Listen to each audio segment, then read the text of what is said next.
day till your dreams fade away. Like a card, never change, play the game that we say. I need a break. I'm staying strong, need to move on to be what I want. I'll keep dreaming on. I'm staying strong, need to move on to be what I want. I'll keep dreaming on.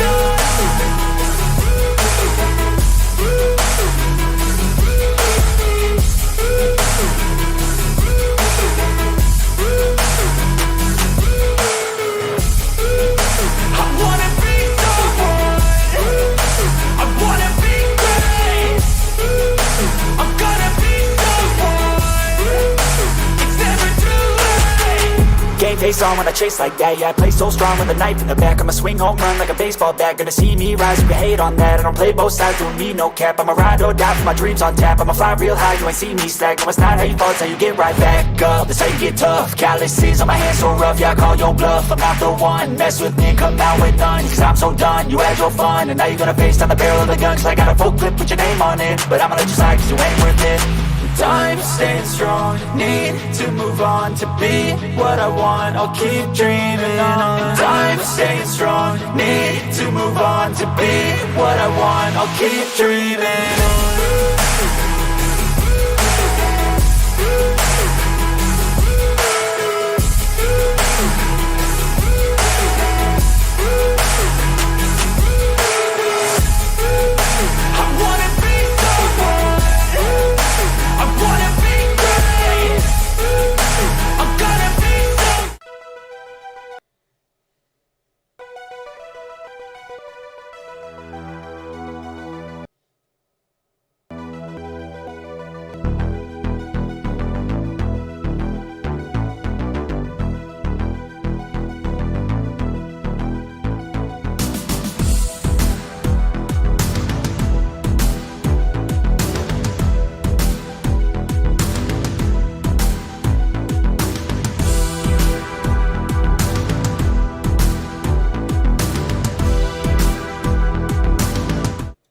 Hey guys, welcome back again to Dave's Dimension. Welcome back again for another live stream.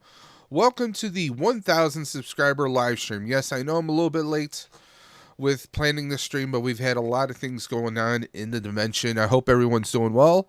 Let me know if you guys can hear me well. If there's any sound issues, any picture issues, let me know. Just call it out in the chat. I hope everyone's having a great Sunday. I hope everyone's having a great weekend. We are in the final weekend of, well, final weekend of March, guys. Next weekend is already April. We got a lot of things, crazy things are going to be going on in the future. The next few weeks, you might see some different content coming through the pipeline, but don't worry. Still the same old channel. Let's take a look at the chat here. We got everybody in the chat. We have Duffman's Diorama, of course. We have the Captain Spaulding, except no substitutes. We have the Jonathan Redmond. Let's catch up, see who else we have here. We have Jay Vizlov. Jay Vizlov's in the house. Excuse me, guys. A little bit under the weather. I tend to always be under the weather. And we got Left Coast, because the Left Coast is the best coast. We got Left Coast Graphics. Everyone, please check out Rick in Rick's Left Coast Graphics page, where he makes some amazing pins and just anything Star Wars. And plus, he's got some pretty... Of course, Rick's always got the theories. All the theories that you can possibly want and imagine. Let's take a look. Who else? We have Mega Demon. Mega Demon Collects is in the chat. We got Mega Demon saying hello to everyone. Everyone's talking about, well, sausages. Go figure. Let's see what else we got going on. We have LeBron Fett. And, of course, we got The Legacy of Nerd. And, by the way, speaking of Legacy of Nerd, guys, there is a Power Rangers fan page and also a collector's page called Toy Collectors Unite, which both you can find on Facebook, and you can find them both directly through Legacy of Nerd. And in fact, Legacy of Nerd's been on a tear as far as, I mean, what is it, 17 different Ranger actors you've interviewed this year alone? The man is just on beast mode. And he isn't newly became a father too. Like, he's just killing it all over the place. Best year ever for Legacy of Nerd. But guys, everyone in the chat, if you notice, just about all of you have wrenches right next to your names. that means you could put your channel links in the video in the chat, guys. So if you guys have your own channel, please feel free to throw your own links into chat and help your channels grow, guys. That's what my channel's always about. And of course, we got Ricardo's in the house.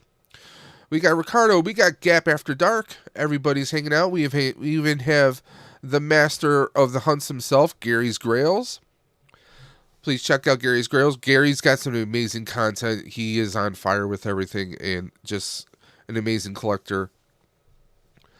Everyone's saying hello to everybody else. So, let me know, guys. Let me know what is going on with you guys. What do you guys have any pickups? Speaking of pickups, we have the Nathan Bowden Show, the master himself, the master of disaster, the card collector, the wrestling maestro, if you will. And we have Colbane Games popping in the chat. Jonathan Redmond says, Dave's killing it. Probably not the best turn of phrase to use regarding new parents. It all depends. Maybe if you're from Colorado, I don't know. Too soon. Yeah, it's... Yeah, I mean, I think a lot of people are having the best year ever. Some people not so much. Some of us have gone through some pretty difficult times. And hopefully, things are going to get better. I'm hoping in the spring. That means that, spring is always about, flowers blooming, trees growing. It's always about rebirth, renewal. And I'm hoping that's going to continue forward with all of us.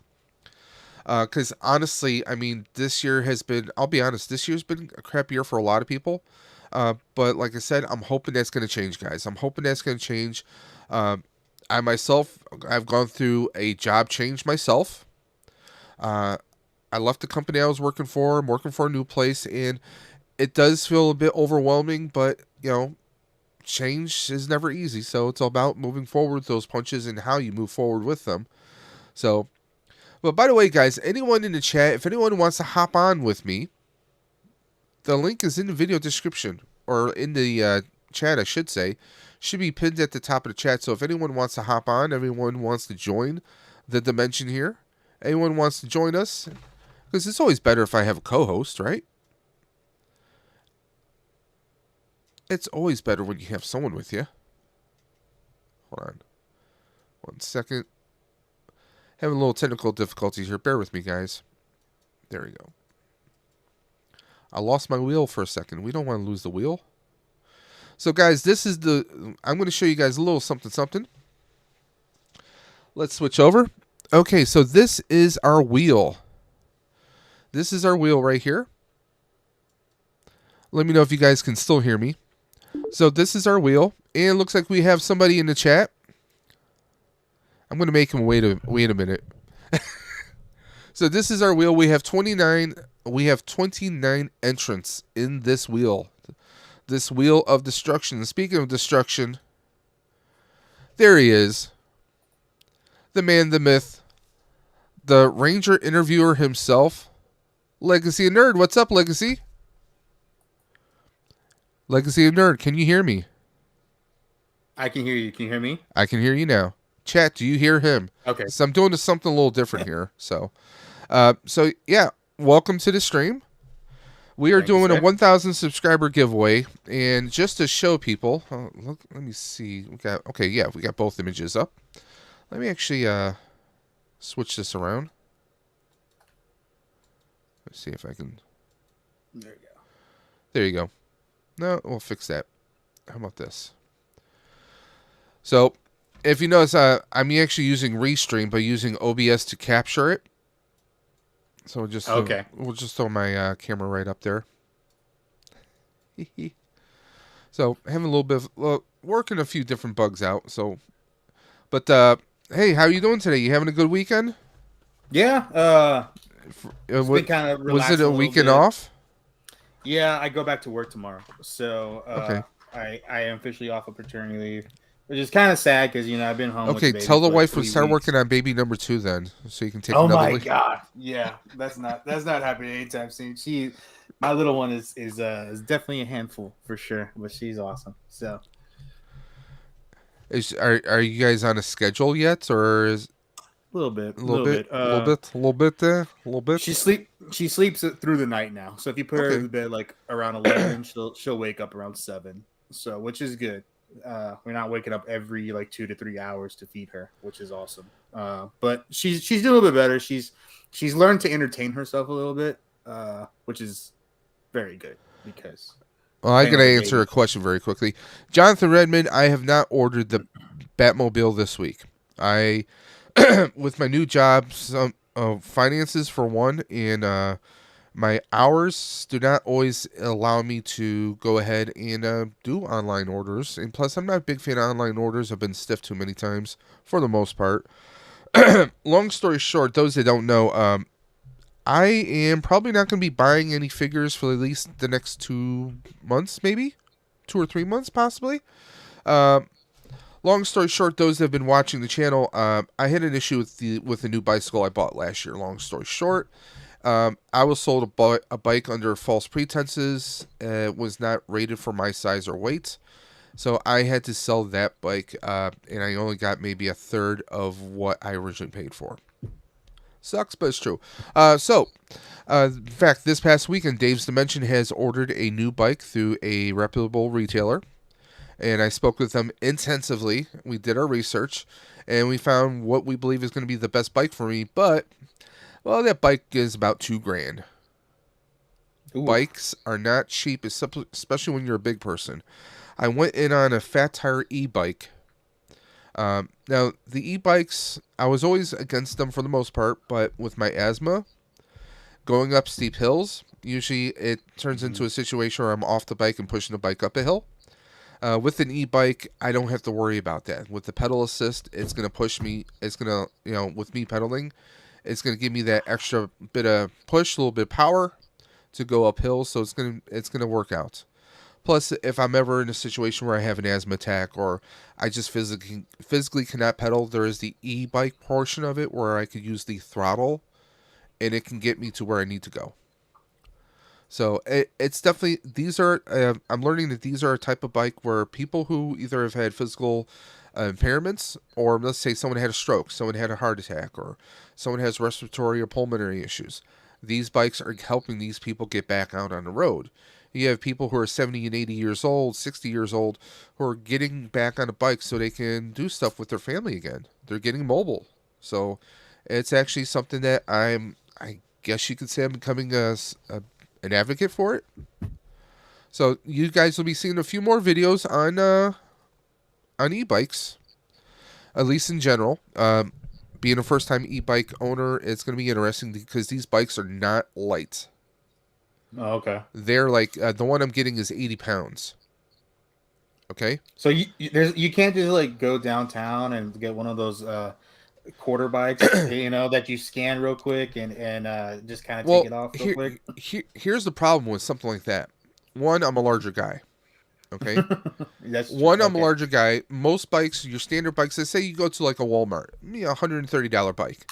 You're going to be getting what you're paying for. Okay? Those are more for, let's say, kids, teenagers maybe for the most part. But if you're of a larger frame, larger stature, now I'm 6 foot and I'm right now, honestly, I'm 380. Okay? I gained 40 pounds over the wintertime. I need to get that off. One of the ways I'm doing it is weights.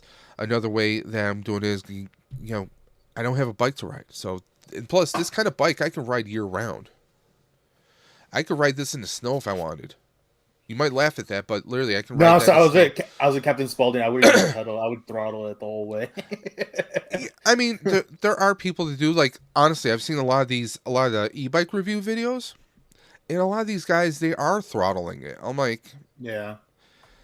No.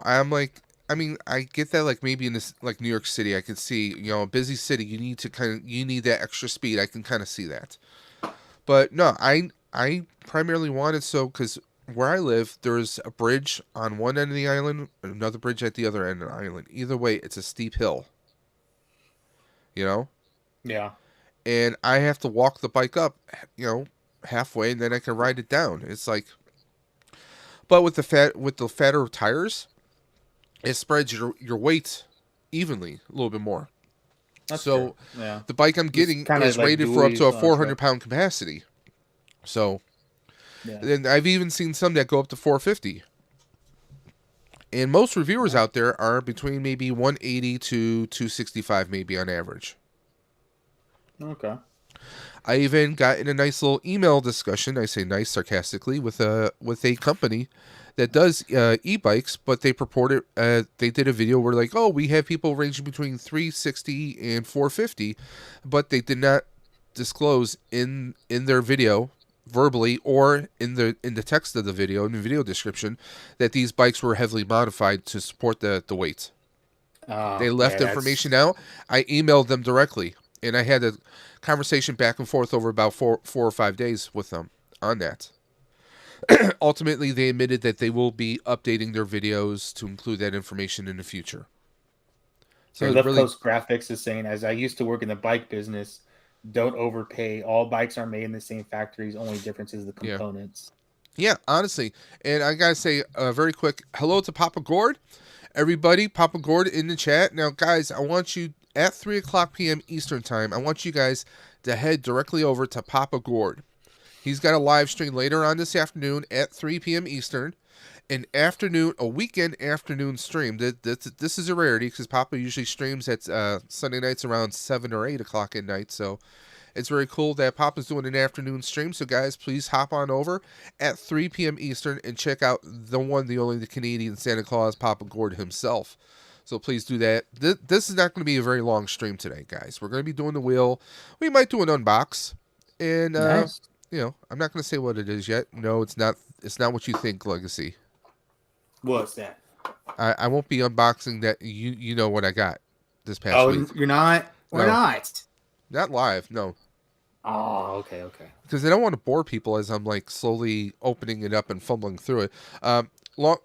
Little disclosure, guys. I did get the Zap Megazord, but that Zap Megazord has already been shipped back to Hasbro. They gave me two little left hands. That's annoying. So what happened was I emailed them. I said, well, can you send me a replacement? And they're like, no, we don't have the hands to spare, so we'll just do an exchange. And I emailed them back. So you're going to be sending me the same exact item. They did not respond. So we will see what happens with this.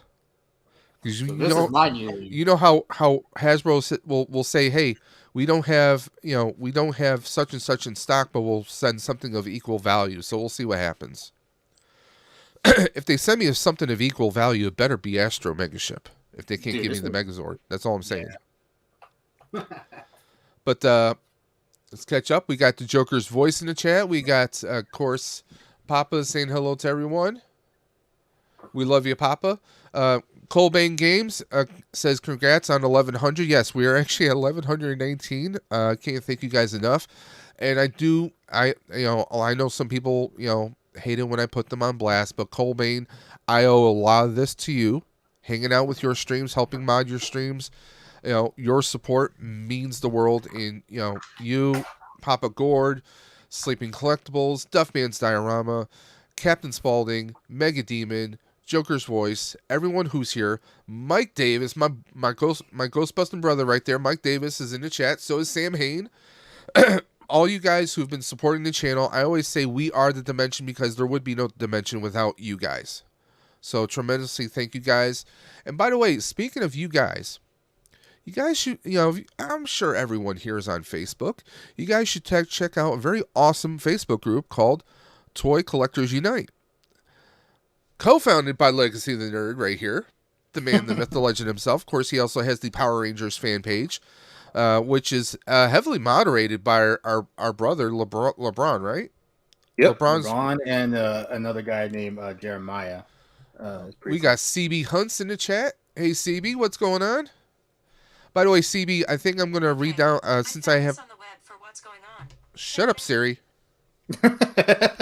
Shut up, I was Davis. like, is that me? Shut up, Davis. But,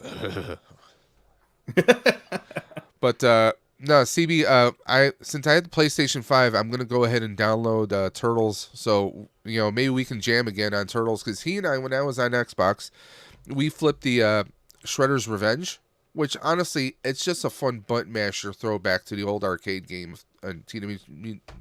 Teenage Mutant Ninja Turtles, and I really do need to get back into streaming so I can get those watch hours up. So, but yeah, so like I was saying before, probably won't be buying figures for a good while, but I'm good because I have easily maybe 13 or more Black Series Star Wars figures to open up. I have probably just as many Marvel. No, I got about 16 or 17 Marvel Legends to open.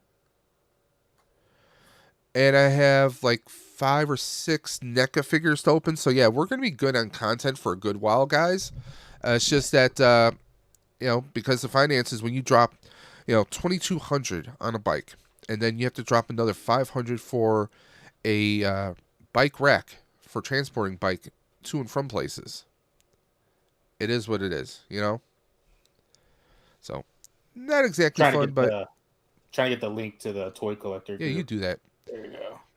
Dave, people are asking to put the link in the stream for the chat. I did. I'll do it again.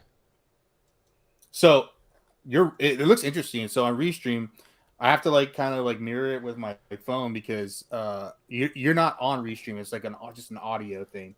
And then your comments, I have to look at my phone because the comments. I'm sorry I'm making you work. It's okay. I was just It's kind of interesting how you. Yeah, because you're mirroring it. Well, see, with this one, by me doing this through OBS, here's the kick of it all. I can switch my scenes that I have keyed in OBS, but I'm just using Restream just for the video portion of it. Okay, I got you. So that way I can have guests come on. And I'm still controlling everything in OBS. And yeah, I can change. I can change around the QR code at the top of the screen. By the way, guys, if you're watching this on computer or tablet, you can break out your cell phone, scan that QR code, and that's going to take you to the donation link for the Ride for Roswell, which I also have that link in the stream and video description below. So please check it out. That's another reason why I needed to get a new bike. Was 1, working on my health, and 2, well, the Ride for Roswell, which you guys are going to be hearing a lot of, and you're probably going to get tired of hearing it. Roswell Park Comprehensive Cancer Institute is the annual bike ride fundraiser that I do every year. And, well, I'm actually doing the 44-mile ride this year. So we're going to see how that works out. And we have Joseph Michaels in the chat. See, well, that's evidence right there, guys. I will let anyone in the stream, anybody. But yeah, I had to get the bike because I needed a bike, one that will support my size and frame. Because most bikes top out about 300 pounds. So. Oh Jesus. Yeah. So anyone who's close to 300, it's what do I do?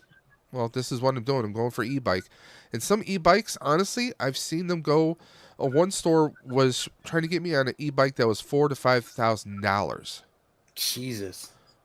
Hey Dave, on here you're not showing. Yeah, I know. Your voice is coming but through, but on the stream I am though. Oh, okay. They see me on the stream, but because I have my camera done through OBS before I initiated Restream, so that's why. Oh, okay. Okay. Listen, I know you're obsessed with these good looks. I'm sorry. I'm sorry to feel, to leave you wanting like that. The Hasbro Jay Vizla says the Hasbro warehouse deal took my change. Yeah, I that's why I grabbed the Megazord because they had the Megazord on sale. So I grabbed it. I just couldn't pass it up. And then of course after I order it, we get that lovely trailer, did we not? Right, that was pretty cool. And man, you're welcome. You're yes. So, if anybody didn't know, and you are welcome. I was interviewing the second Yellow Ranger, Karen Ashley, on Tuesday on my channel. No, she was the first. Karen Ashley was the first. I'm sorry, I said the second Yellow Ranger. Second Yellow Ranger, yeah. So, and then she had given us the exclusive. She was like. Yeah. Guys, the trailer is going to be up 2 days on Netflix. And we were like, holy crap, we got this scoop here on the Legacy of Nerd. We were so excited. We were first in something in the whole world. And then Dave texts me, hey, the trailer's up. And I dropped the link. And I was like, oh my God. Boom. And so we had the scoop for all of 27 seconds for the world. That, yeah. That it was dropping, but then But then you were the first YouTube channel to show the trailer, though. To immediately react. Yeah, we were. So, yeah, I would do yourselves a favor and not be on Twitter talking about the trailer. God almighty. You've never seen so many crybabies coming out of the woodwork freaking yelling and screaming about how this is wrong, this is stupid, you shouldn't be doing this. Joseph Michaels, not just Twitter, everywhere. I mean, come on. You're always going to find haters and everything. Let's be honest. You're always going to find haters and everything. Like, even in some friendly groups that I'm in, like group chats that I'm in, people are like, well, like everyone's curious, like, oh, we see the Green Ranger there. Yeah. Like, we'll figure it out. I mean, everybody's just very. I've said this before. One, they can use old audio. Yeah. To perpetrate Jason David Frank. They did that before in the SPD Dino Thunder crossover. They had his voice like you don't see Dr. O anywhere, but you hear his voice at a reunion in a hallway. Yeah. I'm sure since they are non-union. Yeah. There's a lot that they can pull off, and it's not like they haven't ticked off Ranger actors and their families in the past before. Here's the thing. Remember when Bat in the Sun shared my video about the Master Morpher? Aaron also said on that post that Jason had nothing to do with it. Well, he had nothing to do with it, but he also didn't know if they were going to use his voiceover for the Master Morpher on the special. He said, which they could do. He theorized they might do that, but that might be a thing.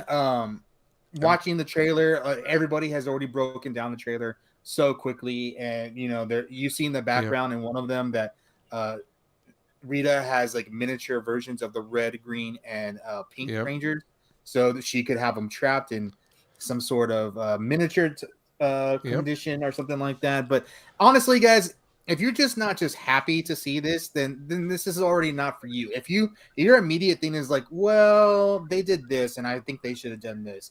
Well, I hate to tell you this, we weren't even supposed to get anything like this. Yeah, so, I mean, come on. In our wildest dreams, did we ever think like one? No. I mean, let's be honest. How long is the trailer? Maybe 1 or 2, maybe 3 minutes at most, right? A minute and a half. A minute and a half. Okay, in a minute and a half, pure joy and ecstasy was handed out in the visuals of Billy, Zach. I mean, seeing them morph again, and then seeing Cat, Rocky. I mean, just seeing them all back, and we get a brand new command center.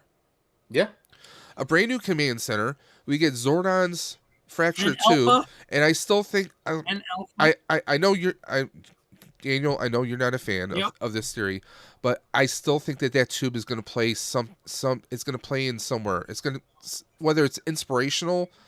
There's going to be something to do with Zordon. I know you how you feel about it.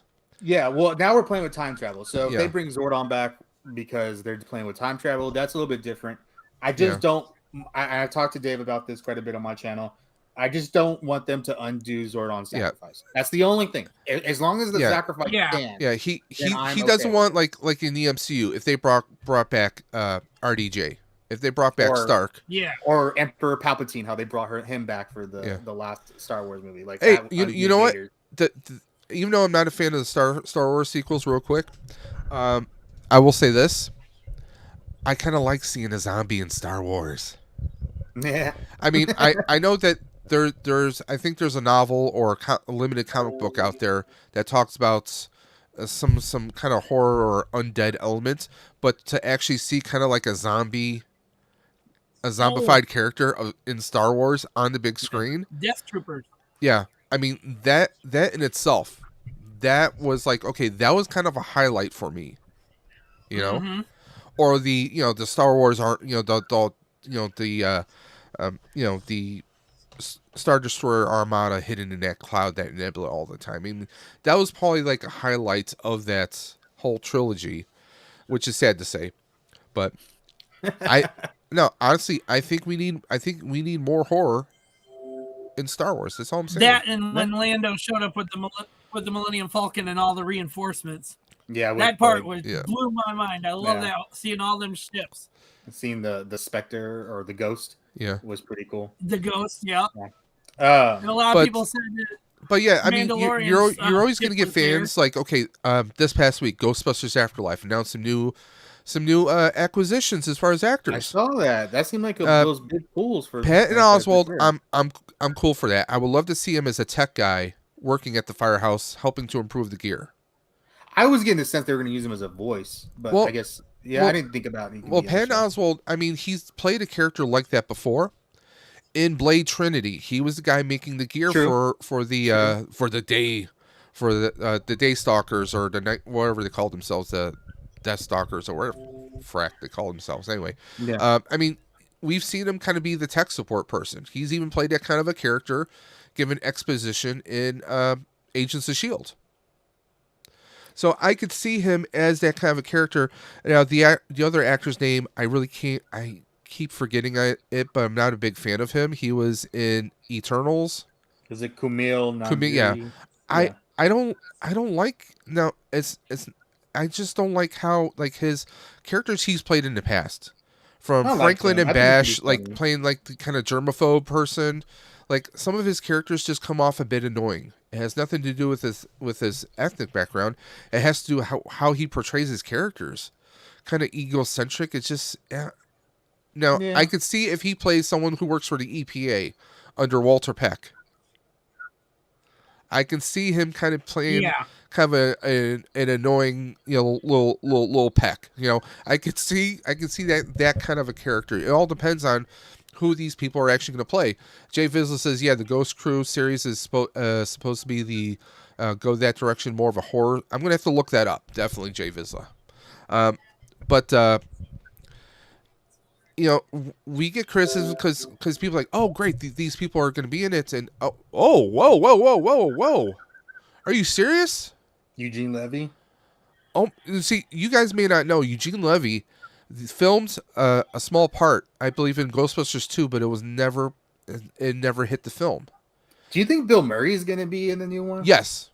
Okay. Yeah, it's already been confirmed that the Trinity is back. I am really surprised he keeps coming back. Like, Well, no, I'm not surprised for one sure fact. There was a little bit of a scandal that happened this past year. well, true. Yeah. So, I mean, one, he's got to realize, one, he's up in the age, so he doesn't have that many years left. Yeah. So, I mean, he is he really busy? He wants to probably stay active. And, I mean, for one, I mean, when you get to a certain age, it comes down to legacy. well, no pun you heard intended. the stories. No pun intended. heard- It comes down to legacy. Back up for a second. What was there a scandal about? Hold on real quick. But you've heard the stories, what it takes for him to agree to be in the movie, right? Oh, yeah. Like what I they mean, have to do. I mean, and the hoops they have to go through. The most kind or most efficient way of describing it is he's very bohemian. And diva. He's very diva. I mean, he will, he has to have this, and this, but then also Yeah. he's that person where he might show up, he might not show up. He might show up at somebody's house party and he'll like serve drinks and maybe do dishes. I mean, that's just Bill. Yeah, he's just. I mean, that- He's I a mean- character for sure. There are so many stories. Now, Mike Davis, you're killing me with this. Now, please, Mike Davis, if you happen to know, has this been confirmed through any news outlets? Because this is breaking news to me. He will be there. Well, see, here's the thing. Would you like seeing Joseph Michaels? You or may not be aware of this. Eugene Levy is amazing best friends with Rick Moranis. Makes sense. Right. Okay, and Rick did not come back for Afterlife. He stepped out of the limelight for a number of years because his wife had passed and he wanted to be a dedicated father to his family. Got nothing but I respect, heard about that because nothing but respect for him for that. But Because he if came back Eugene on, is coming Turner back, Classic Movies. if Eugene is back, that might be some way of enticing Rick to come back in some shape or form. So that would be amazing. And I feel like Rick Moranis Please has been do. kind of Please do. teasing a return. Please do, because Mike. I would love that. He actually did a Comic-Con here in San Antonio like a year or two ago, Yeah. which was like his first like being at a Comic-Con Well, ever like that. Well, see that's a little bit telling too, because of those that know, during the pandemic, he was attacked in New York City. Yeah, I remember that. It was before he appeared before that. It was happened. before, okay, Yeah. Because I mean, some idiot those that don't know, some idiot in New York City was being initiated into a gang or something, and part of the initiation was to basically try to to attack and mug someone. He mugged Rick Moranis. I mean, how do you attack Seymour Krelborn from Little Shop of Horrors? How do you attack guy in the world? How do you attack? I mean, the father from Honey, I Shrunk the Kids. I mean, dude, you're a total D-bag. Whoever you are, I'm like, seriously, dude.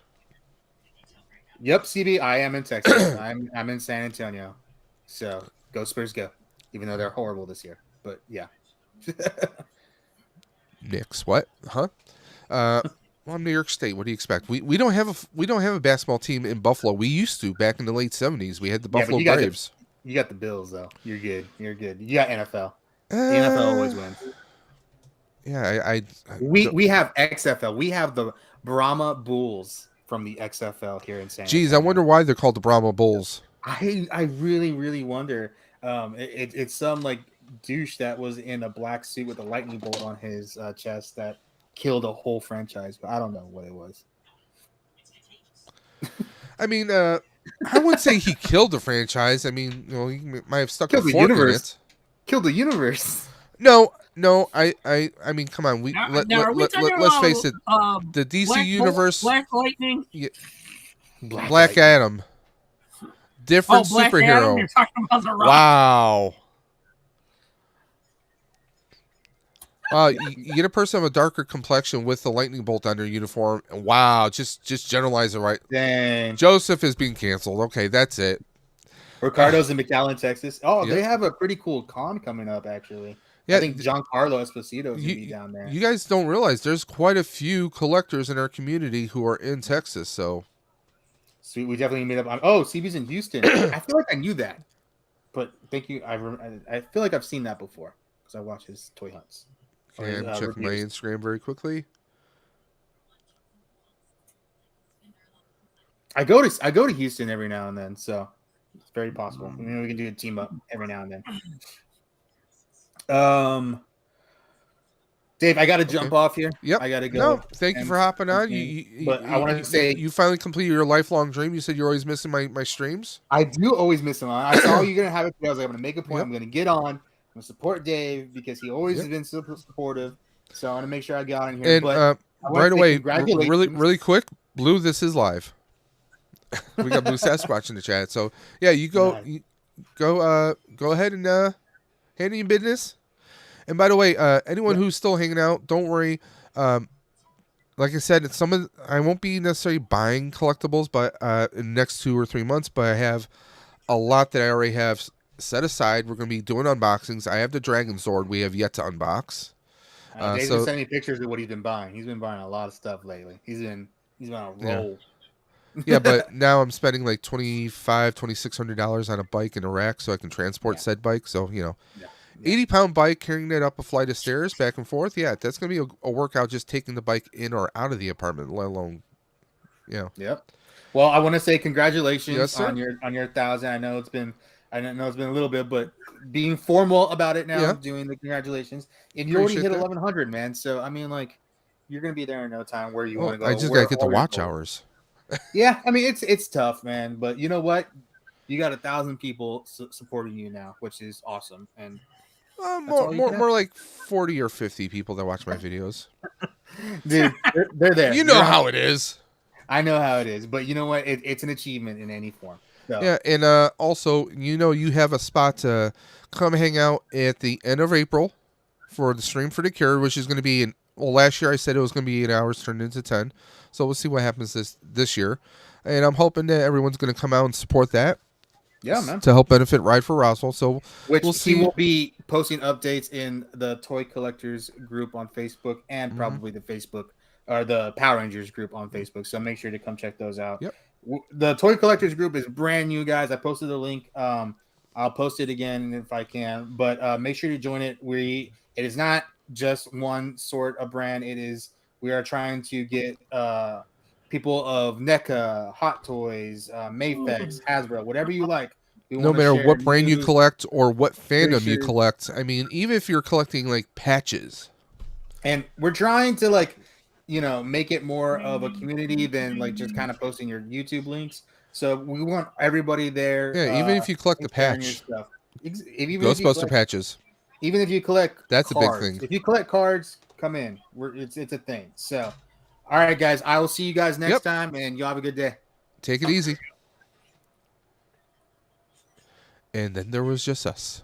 By the way, again, guys, there's a link in the chat if anyone wants to hop in and join us.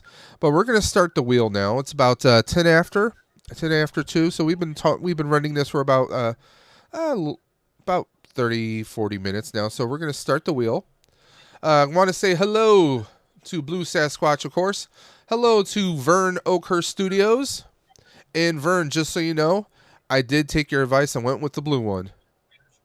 The e-bike I went with the blue Aventon Adventure 2, and there's going to be a video dropping on that very soon.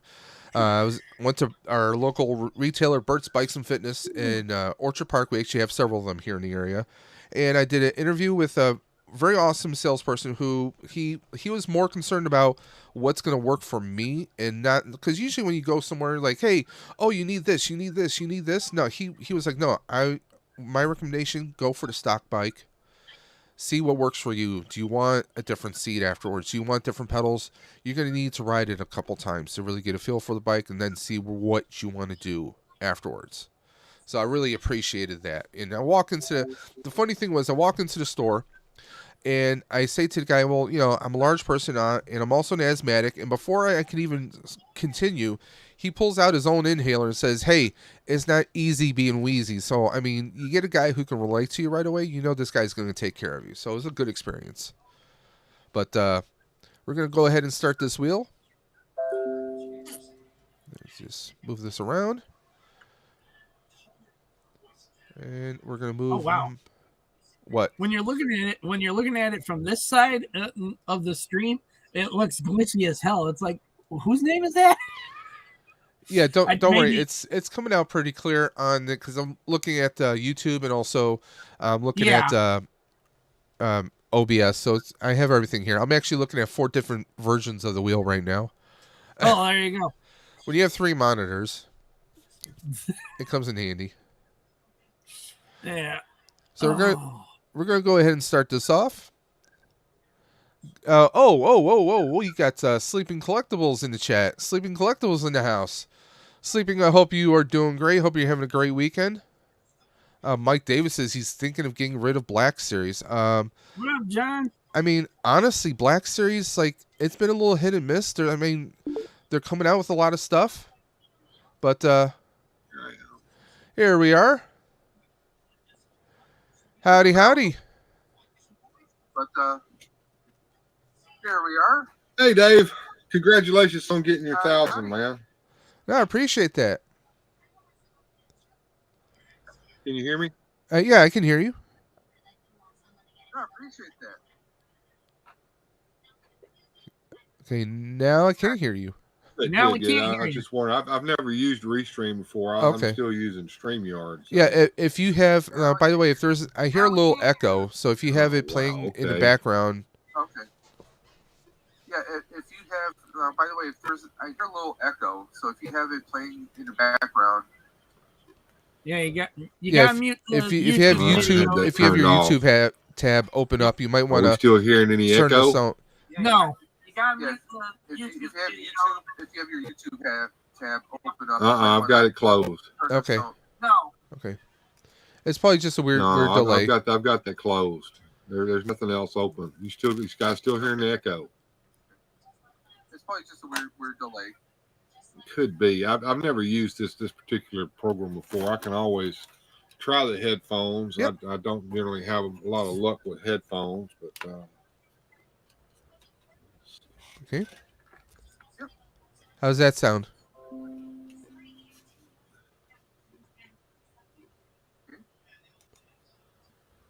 No, we're gonna. Sounds better. How you guys sound? How I sound on this? Muffled or good? You sound good. You sound better now. Yeah. Plus, you're not echoing. So we're gonna start the wheel. We have 29 entrants in this wheel. Now the winners.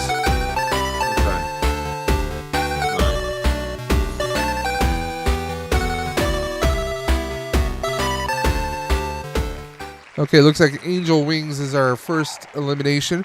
Now, by the way, guys, the winner, just as a reminder, the winner is actually going to be getting 5 Marvel 3¼ inch figures that I acquired.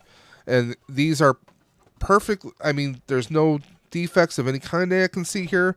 So one winner's getting all 5. This is just a one and done elimination. And then also, just so you guys know, there's going to be a mega stream that happens at the end of April for Stream for the Cure, which goes, all the proceeds go to support Roswell Park Comprehensive Cancer Institute.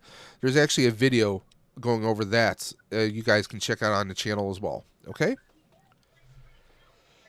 So we have, I'm going to make one quick adjustment here. We don't want to spin slowly. We want to spin fast. There we go.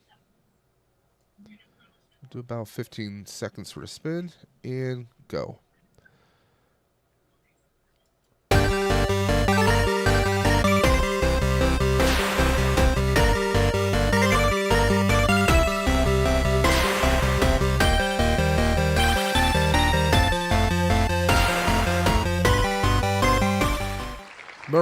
Mirage has been eliminated. I'm sorry, my friend. Mirage is a great friend of mine and also Colbane Games. And speaking That's what of a lot of people are hoping for in the new Transformers movie. Oh, Mirage? That Mirage gets eliminated. Oh, yes. Don't get me started on that. Like, my wife was like, oh, you want to see Transformers? I'm like, kind of don't. And she knows I collected Transformers. Not to mention Wheeljack. Oh, my God. No, my whole thing is about how you're going to have Mirage as a Porsche and you had Jazz was a Pontiac.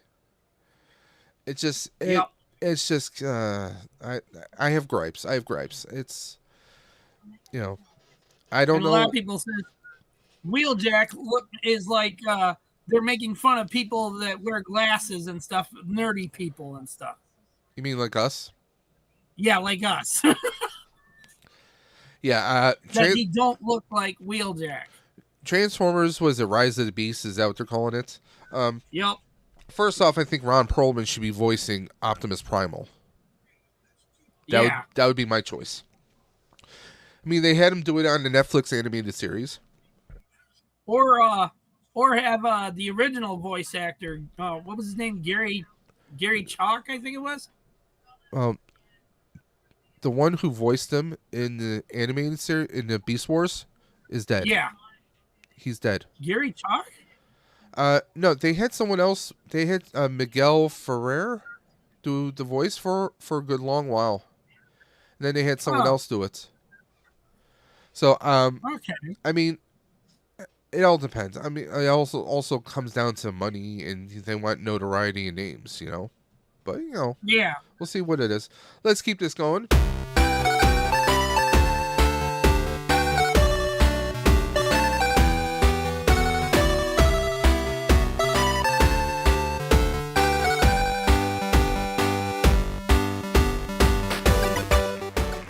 Destination Stone, my friends, Dwayne and Stevie, they're at Toylanta right now this weekend. Yeah. Sorry, guys, you have been eliminated, but best of luck with that con, with that Toylanta. I see everybody's going to that. Yeah, when they put their video out about the preparing to go for the trip and stuff, I did the whole Road to Rhode Island song. Except I did it as we're off to the Atlanta toy show. And I says, okay, that's enough Family Guy for me. Yep, you definitely need to switch to decaf. Yep.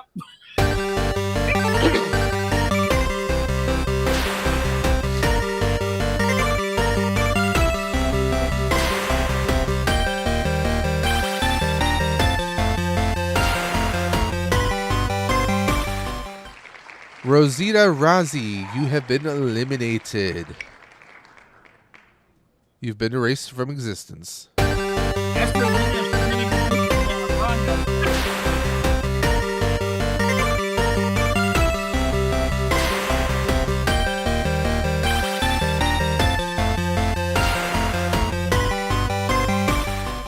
Gloria Amy has been eliminated.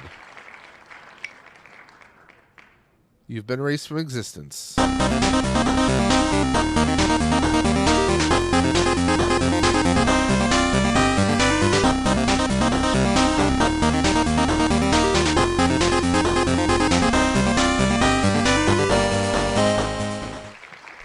Duffman's Diorama, you have been eliminated. I'm actually going to turn the volume down on this a little bit.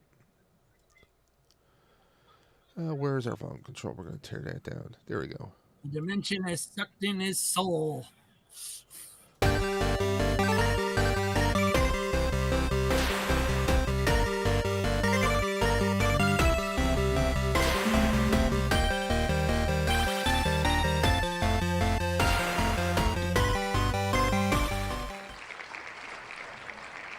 Hannah Nirvana.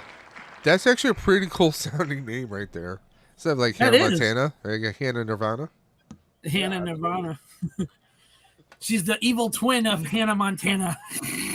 And her cousin, Inagata Navita. There you go. There you go. Inagata Navita.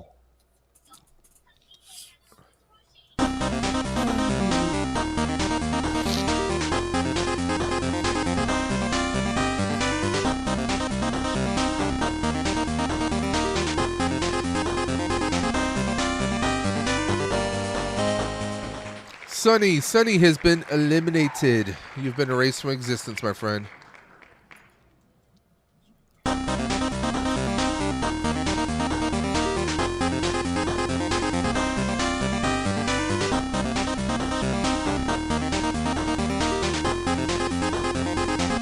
Don't worry, Papa. You didn't miss much.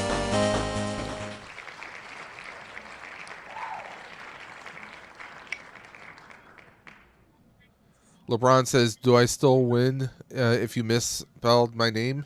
No. Hey, I never said I was a prize-winning spelling bee. But hey. I'm no good at math. Nobody's perfect.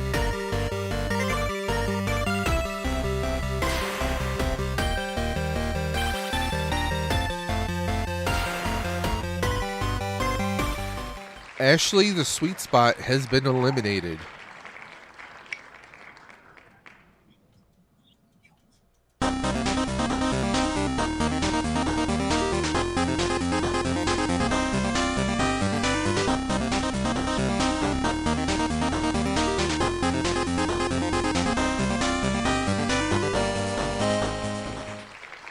Darren Smith, you have been eliminated. I'm sorry, Darren.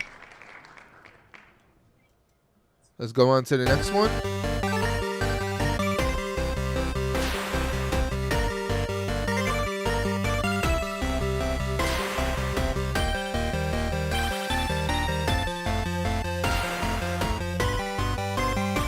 Gloria Amy, you have been eliminated.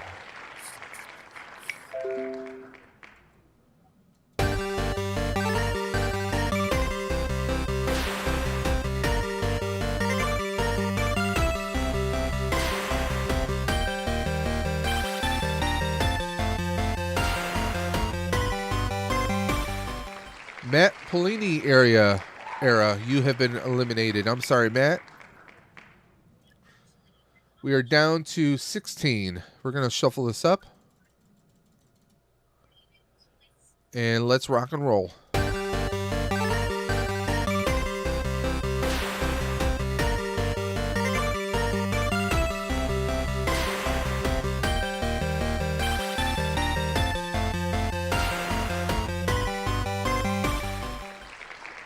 Betty Angel Bella. Try saying that 10 times fast. You have been eliminated. Betty Angel Bella. That wasn't a request.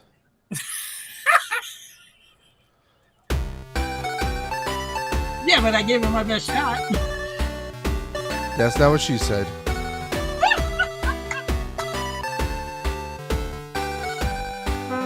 And we are... That's what you get for trying to sing. Joseph Michaels, you have been eliminated. Top 16. Joseph Michaels, you've been eliminated. But I'm still here. We can fix that.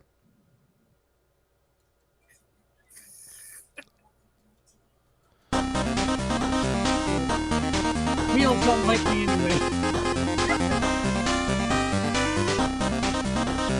Even if I'm not singing.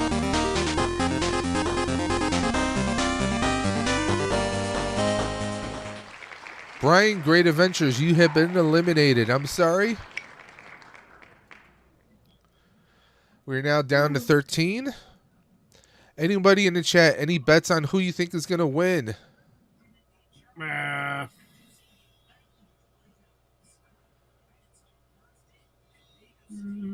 Boy, who we got left? Captain Spaulding says, "Hope, hey Bill, hope all is well." Yeah, I'm doing good.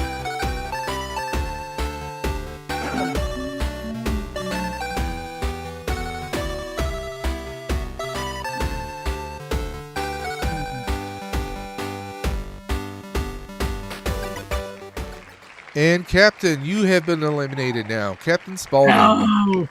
I'm sorry, my friend. Wah, wah. That's what happens when you ask Bill how he's doing. The wheel will regret it because he's got his puppet masters coming after you. Captain may not be aware of the wheel and how cruel she can be. We'll be listening. We have learned over the years, when someone is doing a giveaway and when the wheel is spinning, if you comment in the chat, the wheel will take notice and she will head towards your direction. That's why a lot of people kind of remain silent while a wheel is spinning. Even if you say, hey, what's going on? I noticed that, Dave. Okay. They're all kind of quiet when that wheel starts. The wheel is cruel. She is vicious. That's why we get real quiet. Yeah, but look how many times I got eliminated just for being quiet. Well, the wheel just doesn't like you. I know. That's why I said the wheels don't like me.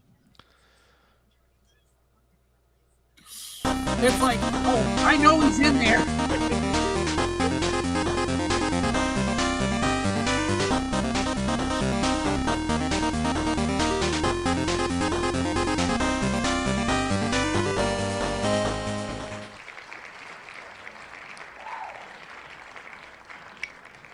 EC, my friend Colin, my buddy Colin has been eliminated. I'm sorry, EC.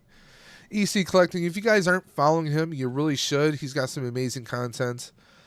He's part of the Effin' Figures podcast. You definitely want to check them out. Well, stay home nights, Joseph. Does EC Collecting have his own channel, or is he just on that podcast? No, he has his own channel, yeah. Him and his buddy Joe, they will flip-flop on each other's channels. But EC, he does a lot of collecting shorts, too. He's big into NECA. He does some amazing stuff. EC Collecting. Whoever the winner is of these figures, I'm going to do my Dumbledore clap. When you say Dumbledore, yes, that's your regular clap, isn't it? Dumbledore! Dumbledore. I meant Dumbledore. God damn it. Just I really saying. do gotta go to decaffeinated. I just subscribed to EC Collecting. Thank you, Dave, for turning me on to him. No, he does some very awesome streams. And EC, I met EC through T3 Collecting. They actually, he kind of heads the Overgrown Third Graders podcast. They have their own separate channel, but they have different collectors coming on all the time. But they also do a special podcast that I think everyone in this chat, everyone out in the world really should check out. They'll do a podcast on mental health awareness. Okay. Because just appearing on YouTube can be stressful. Trying to manage a channel can be stressful, but then throw in the regular stuff about life. Yeah. For me, for 9 long years, I worked for a cable company, and at first it was fantastic, and then became hell for me. And then, the pandemic happens. A lot of us were restricted, and then, you come on YouTube, and you're trying to compete with, 6 billion other people?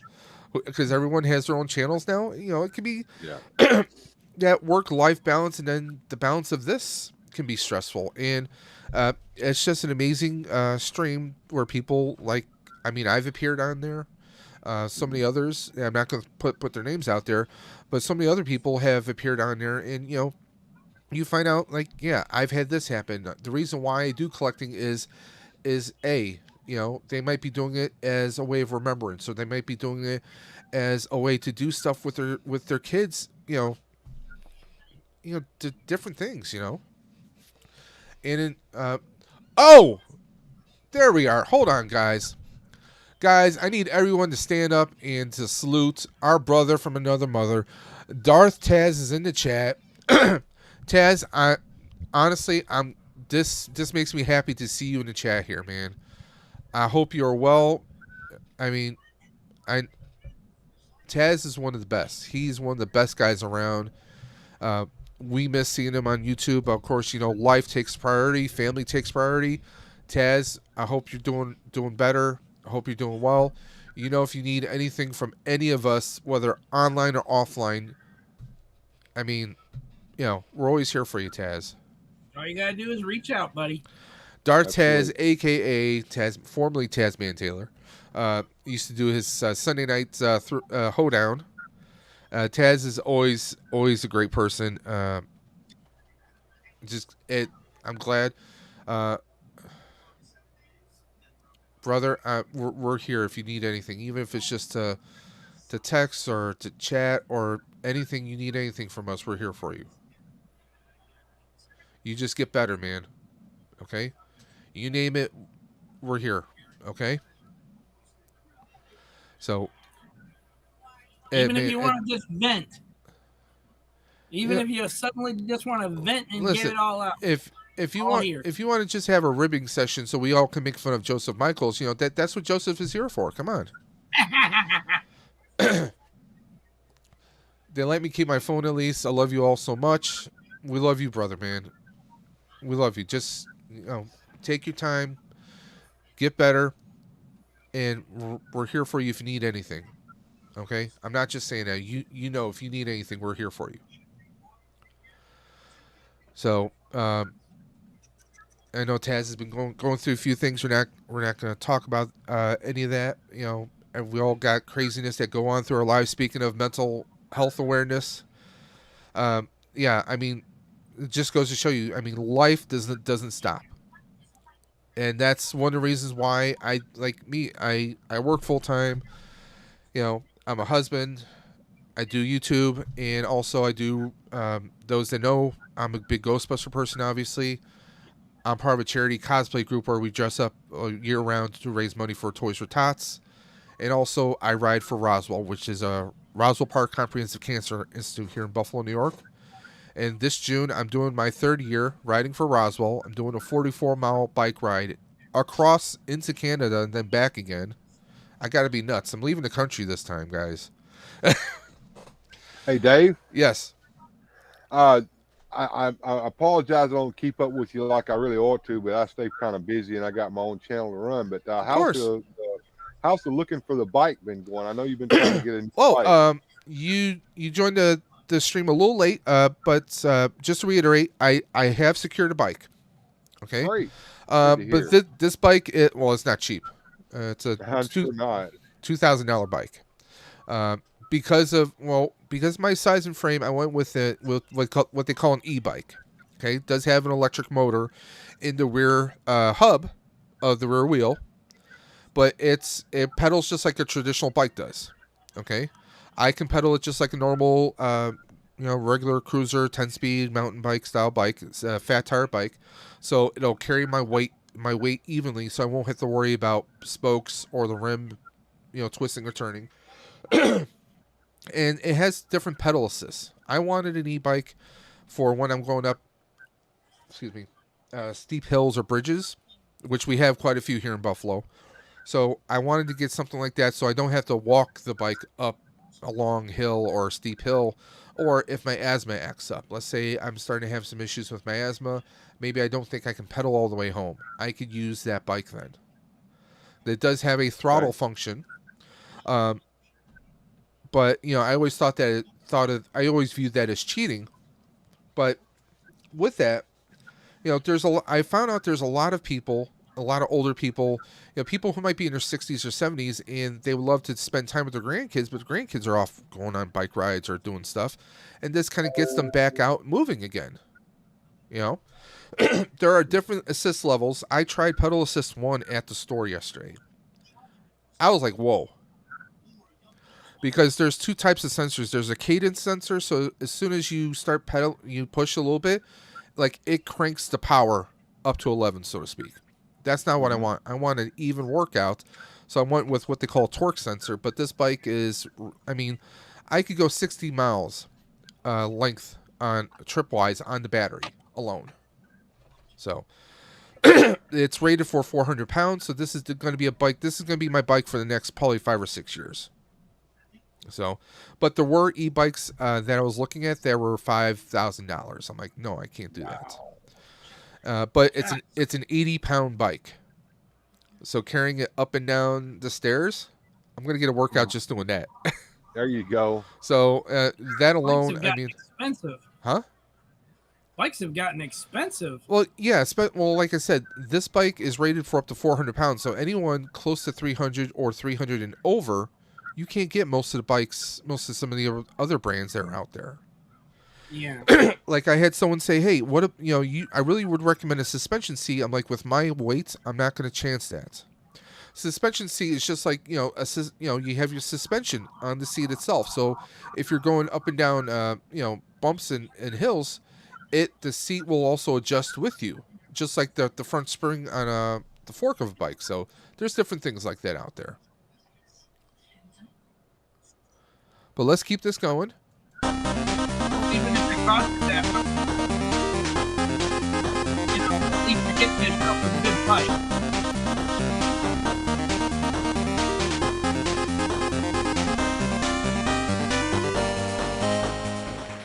Laylee Lauren, you are eliminated.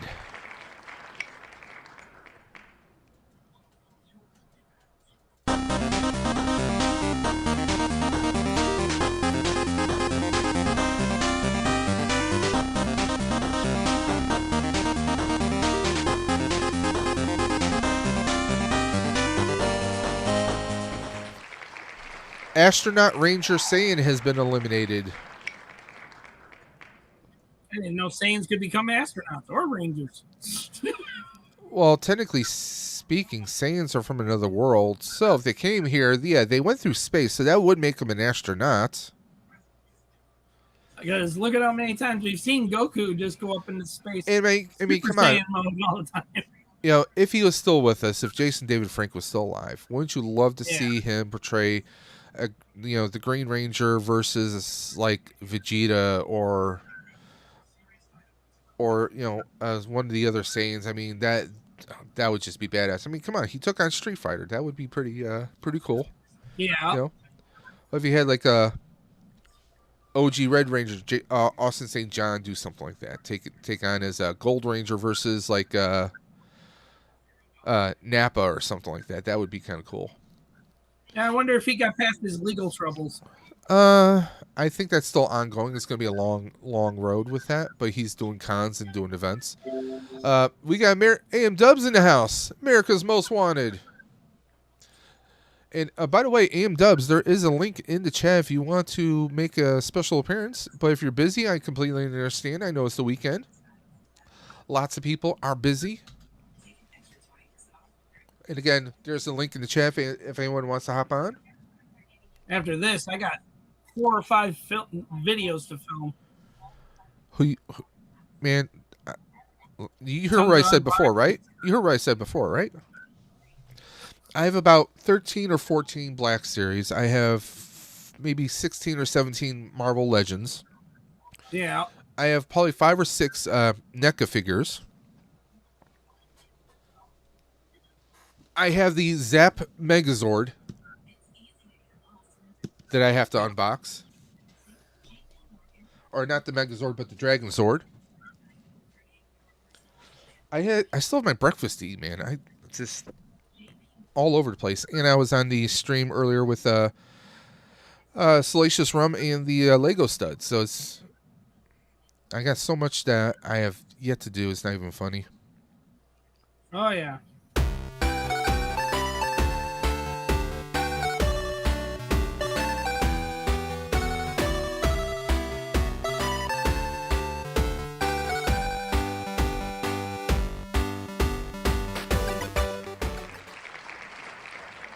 Rolando Flores, you have been eliminated, Rolando. Oh, No, not Rolando.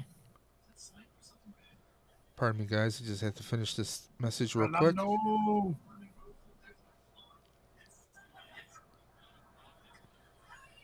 What do you think, huh? You're sleeping.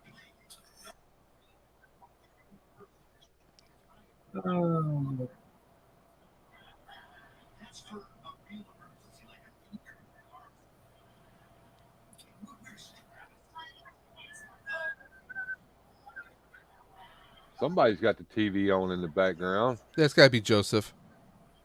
The what now? You got your TV on in the background? Yeah, I'll mute it. Give me a second. I was just kidding. That is be important to have to actually turn it off.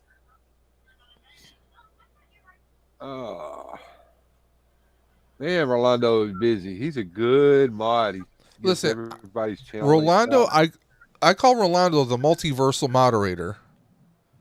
Okay, I might be Dave's dimension, but Rolando is in every dimension and every time zone. He's in the past, the present, the future. You know it. He's at every point in the continuum. Oh yeah, just about every He channel. was just on my channel a little bit ago, modding over at my channel. Like, seriously, I think he has like one of those setups like you see in the Matrix. Yeah. Where he's got about 20 or 30 different monitors going on at once. Seriously, I think I think he's actually jacked in the Matrix. He's like Neo. Like, he's somehow actually physically in the computer system. He's everywhere at once, man. And he's just awesome. He is awesome. We are down to eight lone survivors in this valley known as the Wheel of Death. The last of us. And I want to thank Rolando's dropping links like left and right. Sleeping Collectibles link, LeBron's link, Captain Spaulding's link, Weird Fantastic Toys. You guys are amazing. And you guys hear me say this all the time. Literally, there would be no dimension without you guys. And I have a lot of crazy stuff happening later on this year. I'm going to try and record as much as I can in New York City in June for Ghostbuster Day. Each year, the Buffalo Ghostbusters started doing a fundraising event every year at the Firehouse, Hook and Ladder number 8. The first year was amazing. Last year, it was even bigger. And this year, God, it's going to be a madhouse. There are people coming from all over the country, or not just the country, but the world. There's people from Ghostbuster fans from Germany, Italy, who are coming to New York City just for GB Day, just a fun hangout for Ghostbuster fanatics. Ghost heads, as some people like to be called. I like to call ourselves Busters. It's going to be a hangout. Usually, they get a few people who had to do with the production of the movies that come out. It's usually a great time, and the proceeds help benefit the Hook and Ladder number 8, which is an actual functional firehouse.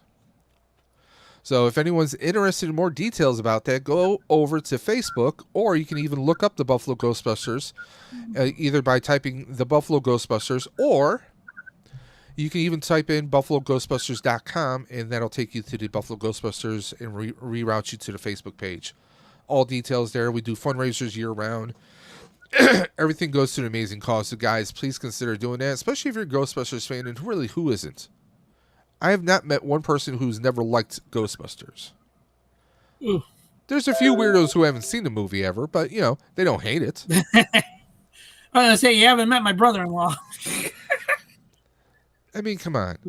My sister Stacy's husband.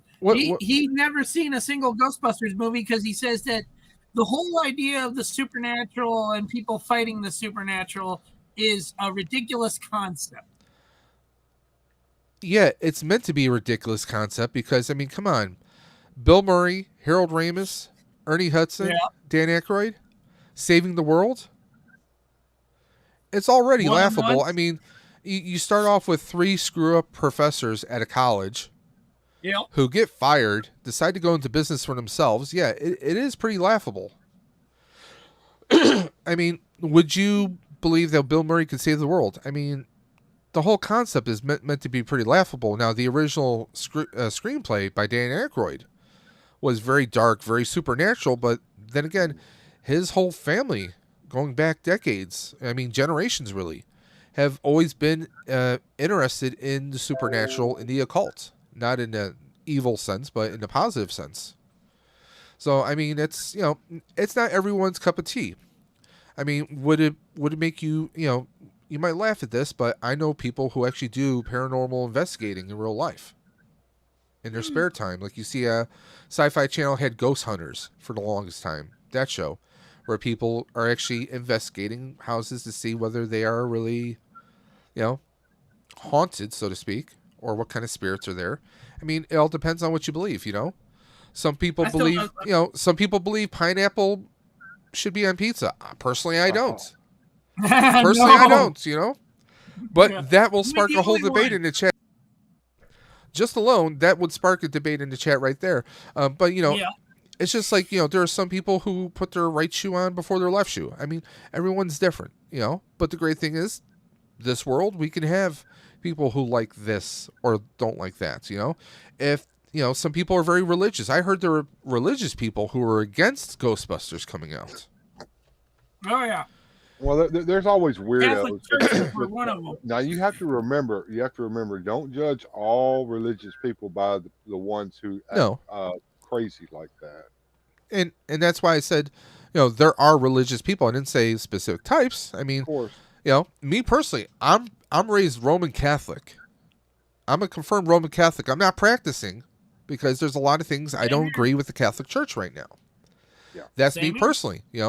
But that's a great thing. Just because you're raised or taught one thing doesn't mean that that's who you really are. We all change over life. We're not the same person we were when we were 12 or 20. We all change. But you sparked something there, Dave. LeBron fits pineapple for life there. You know what? I'm sorry. Pineapple on him pizza and is just my brother Donnie would get along great. See. Yeah, I agree with Captain Spaulding. It's an insult to put pineapple on pizza. It's an insult, all right. I mean, if you want to drink pineapple juice while eating pizza, that's perfectly fine. Okay, Vern, I knew you were going to go there. There's pineapple in the show Psych. Yeah, there's a pineapple in every episode of Psych. It's a running gag with that show. Ricardo says, There's same here, wrong Dave. with See? Pineapple itself, it just doesn't belong on pizza, I think is the point here. Yeah, I just don't like pineapples. It's just like, I don't like coconuts. Oh, no. Coconut. No coconut. God help me, no. Don't you hate it when you get the Whitman sampler and you see that piece of chocolate in there? It looks so delicious, and you put it in your mouth and you take a bite of it, and it's got the coconut all in it. It's like, kill me. Listen, for years, like my mom would make this like for Easter, she'd make this rabbit shaped cake. Like the bunny head with the ears and stuff. She would put coconut on it. I would scrape it off, and she would just always look at me like, what's wrong? I'm like, I don't like the taste of coconut. I just don't. It's a consistent thing. Pineapple vodka and pineapple pizza. I don't know, LeBron. We might have to take LeBron's wrench away for that one. I don't know.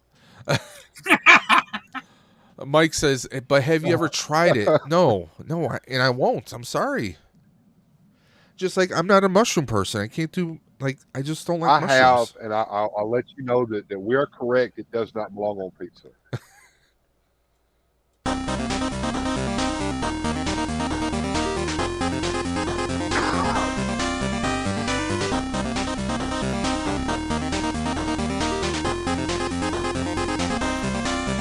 Hey, I'm perfectly good with taco pizza, okay? Ricardo says they have taco pizza down there. I'm good with that. Humor TV, well, you're not, I'm sorry, but you have been eliminated. The wheel didn't find you funny enough. What was that, Bill? The thing about taco pizza is it's not pizza. It's more like a kind of a fajita or something. It's got it, it's not exactly. Well, it looks like. Would it surprise you guys to know that there is chicken wing pizza here in Buffalo?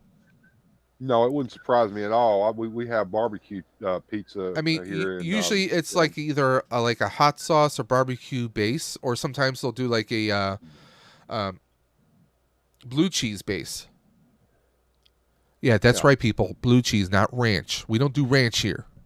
We don't do ranch in Buffalo, okay? You don't do ranch in Buffalo, man. We don't do ranch in Buffalo, okay? You want ranch, you can put it on your salad, okay?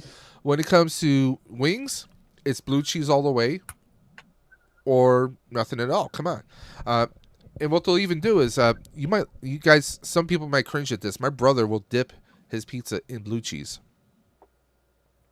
Okay. You ever hear that?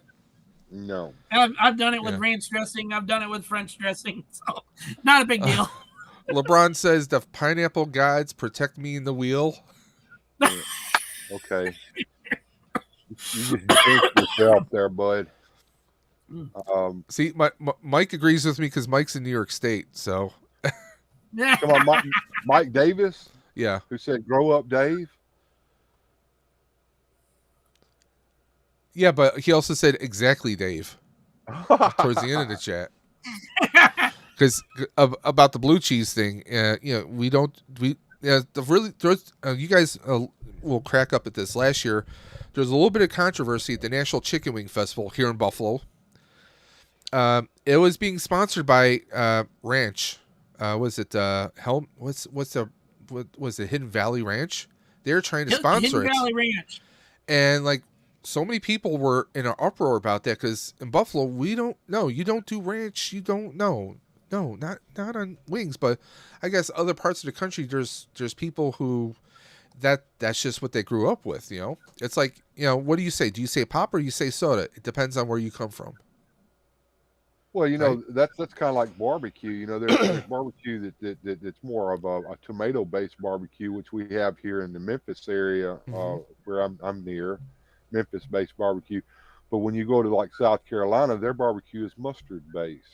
Well, see, I mean, like up here, like personally in Buffalo, I know people who, like, they will do like a lot of barbecue sauces. Some people will make. They'll do like they'll put aspects of honey mustard in it. I don't know if it's really. I can't recall ever anyone talking about like because we get a lot of people who make their own sauces, and I don't really hear people talking like too much of a tomato base though. Usually it's a honey mustard base or more of a sweeter taste, a sweeter base. So maybe that's an East Coast thing. I don't know. I don't know. I know that Memphis barbecue is probably some of the best barbecue you'll ever have, but I'm biased on that. I mean, I've had barbecue in New York State, but also I tend to know that when it comes to barbecuing, Texas seems to be a pretty strong contender right there. Well, Texas barbecue is pretty good. They usually barbecue brisket instead of pork in Texas. Pork barbecue, Chicago and Memphis barbecue about the same because the migration. There's a lot of pulled pork up here in Buffalo, in New York State, up in Northeast. There's you got the vinegar based sauces. Then you got the mustard based sauces from the east. I think Texas is kind of a Worcestershire kind of a sauce with a nice tangy flavor to it. Yeah, my wife does like she'll do a little bit of Worcestershire, I think, with Sweet Baby Ray's. Was a liquid smoke, I think it's called, as a mixture for sloppy joes. It's something like when we got together, she made this, and I'm like, wow, because honestly, I grew up only with sloppy joe. The manwich canned stuff. The manwich stuff, yeah. Yeah, but then like one time I went to her to like meet most of her family because she's got family in Ohio, and Michigan. She's originally from Michigan, so we went to see her sister in Ohio, and she made some sloppy joes. I was like, okay, I got the picture in my head, just regular sloppy joes. I'm like, I look at her, I was like, what's this? She was like, oh, this is how my family makes sloppy joes, and it was like the best thing ever. I'm like, wow. Because I'll be honest, I was that kid growing up with boxed food all my life, and here I meet my wife, and she, they're Italian family, so they make a lot of stuff from scratch. I mean, it comes from boxes, but you probably got on the phone and says, "Mom, you've been making it wrong all these years." Hey, yo. Actually, I can only do that if I have a Ouija board, Joseph. Well, I meant when you were. Never mind. Yeah. Okay. never mind. My mom passed like almost 11 years ago. So yeah, she never got to meet my mom. So Oh, yeah, okay. I couldn't exactly do that. So I'm Sorry, messing bro. with you though. But yeah, it's all good. Yeah. It's okay. I understand. Mike Davis is saying that Kansas City barbecue is better than Memphis. I'm not going to debate him on that because Kansas City's got some damn good barbecue. I can tell you You that know, now. I'm sorry. I'm gonna have to. You know, anything that has to do with Kansas City, as long as Mahomes is still playing for that team, I can't give any props to Kansas City. I'm sorry. You got I'm to sorry. compartmentalize things, Dave. It's I'm not sorry. all based on sports. It's not teams, always Dad. about just one sorry. person. I'm sorry. Mahomes just like it's like I'm sorry. It's it's like you pour something in the water somewhere. You don't want to touch that water for a long time until it's filtered out, right? I'm sorry. That's how I feel about Kansas City. I hope Sleeping isn't listening. He probably is. More than likely. He's probably going, "Oh, what the." But honestly, I've never had food from Kansas City. That's one thing I want to start doing is probably maybe after the next year and a half. I want to start being able to travel, and thanks to my new job, hopefully if things work out, I'll have finances to do that again. So that would be pretty cool. Because furthest I've ever traveled is Michigan. I've been to New York City. I've been down to PA, been to Ohio, been to Michigan, and up in Canada to Toronto. That's the furthest I've ever traveled. So I'm hoping to change that. A little homebody there, ain't you? Well, one, never really had finances to travel anywhere. I've never been to Disney, never been to Universal, none of that stuff. Mm-hmm. So never had finances to do any of that. So hopefully, I'm on a 1-year probation through my new work. And after the first year, well, my pay jumps up tremendously. So it's going to make things a little bit more comfortable, assuming everything works out. Because we don't know the future. Not even I don't even know the future. Well, if you do ever get to the point that you can predict the future, I'll share the lottery numbers with you. Don't worry. Thanks, man. I appreciate it. I always know where that's going. Trust me.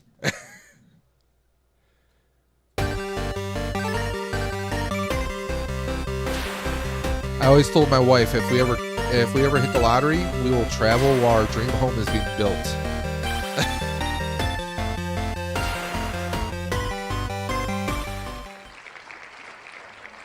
Yeah, my mom was the same way. My dad would sit there and say, Barnaby, you are eliminated. playing the lottery is a waste of money. Okay. She would have, every time the big jackpot was coming up and stuff, she would have him go buy a ticket every time and stuff. Yeah, but even if he complained about it. You don't know unless you, it's like, well, how am I going to get the answer to this question? Well, you have to ask it first. I mean, you're not going to win you're not going to win the lottery unless you don't buy a ticket and take a chance, right? No, I mean, even when she you gotta bought play a ticket. you gotta play to win.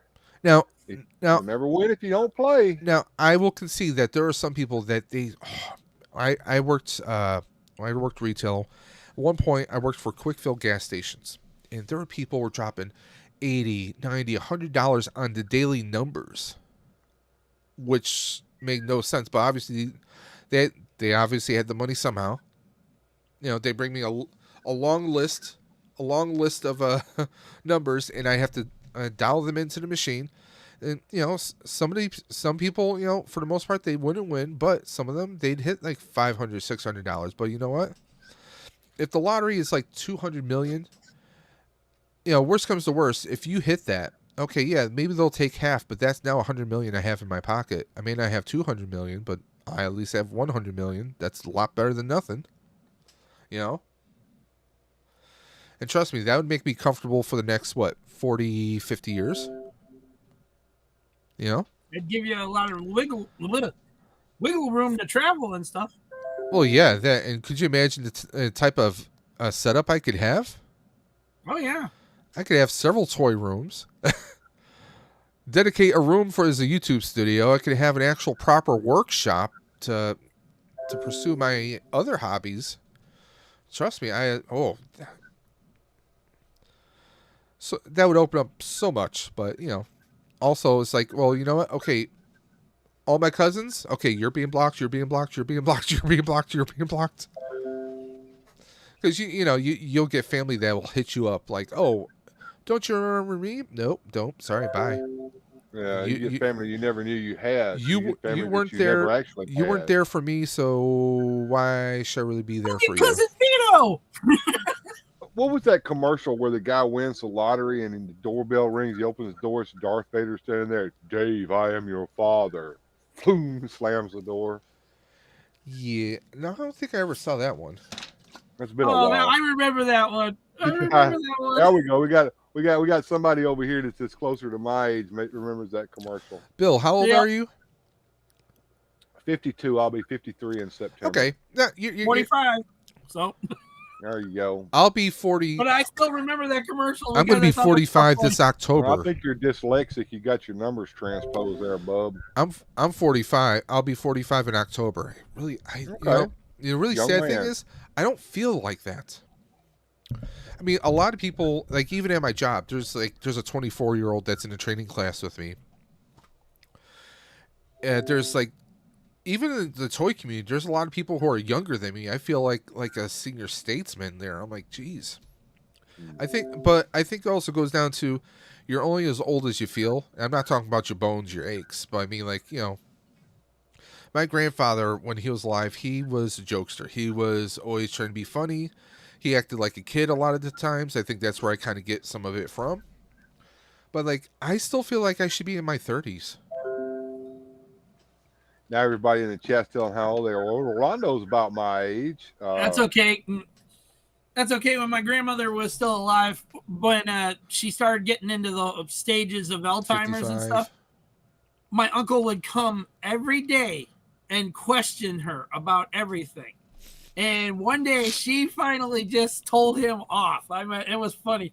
He says, well, who's this? And she said who this person was. She says, this is who my aunt was and stuff like that. And he says, and then who am I? Well, you're the son of a bitch that keeps coming here and asking me all these questions. Mega Demon says they will be 30 in 2 years, in 2025. Okay. You're you a go. youngin'. You're young. Hey, I remember rotary telephones, okay? I remember having to carry a pocket full of change because you'd have to call people, okay? I Did they have remember party having lines? What? Did they have party lines back in your day? I remember party Oh, lines. yes. You remember party lines? You pick up the phone and all two old ladies would be talking on there, so you had to wait till they finished before you could use the phone. Uh-huh. Yeah. Yep. My grandma and Or my grandpa and grandma that lived out in the countryside had that. Remember And I'm like, how do you make a phone call on this thing? Here I'm just a kid, and they're telling me, "Oh, this is how it is," and Bill, stuff like that. remember carrying a pocket full of change, having to memorize everybody's phone number, or you had to carry a small little phone book in your back pocket. Well, we kept all those phone numbers up here in our head because we didn't have these things here back in those days to be our memories for us. I still remember my first phone number, believe it or not. I still have my first phone number. I kept it all these years. I mean for like the phone number from when I was a kid. Yeah, this phone number that I have here at the house has been in our family since before I was born. Okay. Yeah, when I moved into this house, my mom moved here with me. She was sick, and I was taking care of it. The phone number transferred over here.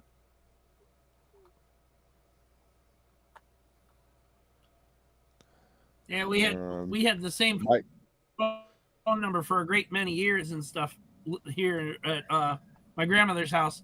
And then when my folks had to switch everything out of her name and stuff and switch it over to their name, they took that phone number away and gave us a whole new phone number. And it was just like that little piece that you just don't want to lose just went bye-bye. Well, they didn't do that to me, and I'm glad. I'm glad I got to keep that phone number. I still have a phone hanging on the wall in the kitchen to this day. Yeah. That's nice.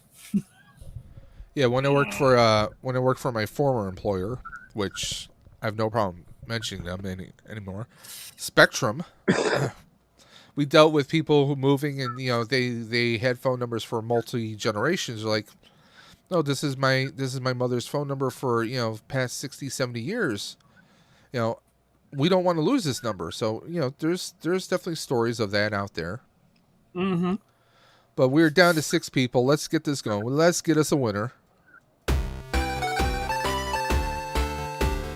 And by the way, you guys who are hanging out in the chat, as soon as we're done with this, I need you guys to hop over and enjoy Papa Board, because his stream started about 6 minutes ago, guys, just so you know. So as soon as we have a winner, hop on over and please share the hell out of his stream. Papa Gord, Canadian Santa Claus, a good friend of the channel. Miss Love Beauty. Is that like Laugh, Love, Life, or one of those things? I don't know. She's out. Live, love, and laugh.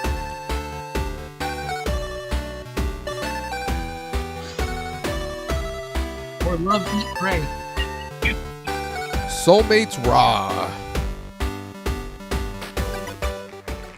Soulmates Raw, you have been eliminated. I didn't know Ra the Sun God had a soulmate, but hey, I guess everyone does. Who's left on the wheel, Dave? Oh, well, we have LeBron Fetts. We have James Yaz. We have Vintage Bookshelf. And we have Vern Oakhurst Studios. The final 4. The bad thing about this, if LeBron Fett wins, he's going to be praising the pineapple gods, and we're going to have to all be going, God! Yeah, exactly.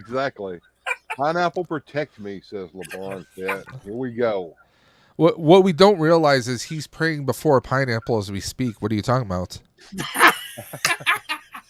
It's either going to be an actual pineapple, or at the very least, he's got a aluminum can of pineapples.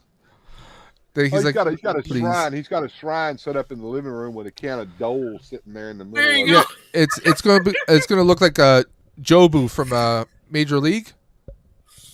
Oh, Lord. Serrano from the Major League movies. Yeah. He prays Right, to Jobu. right. You've got no marbles. Marbles? Huevos? Oh,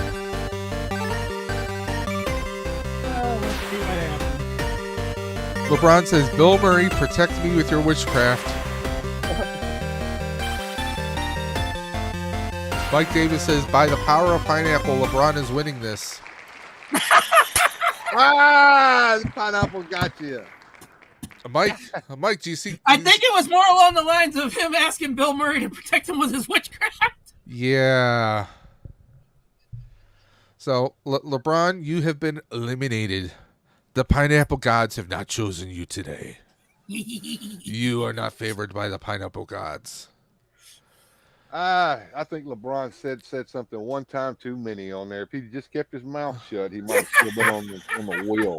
Both pineapple scented, both in pineapple scented candles. He said. Mike Davis is none like, of it did you any good. None of it did you any Did good. you any good, buddy? Pineapple scented candles, really? Mike Davis is saying rigged. Rigged for her pleasure.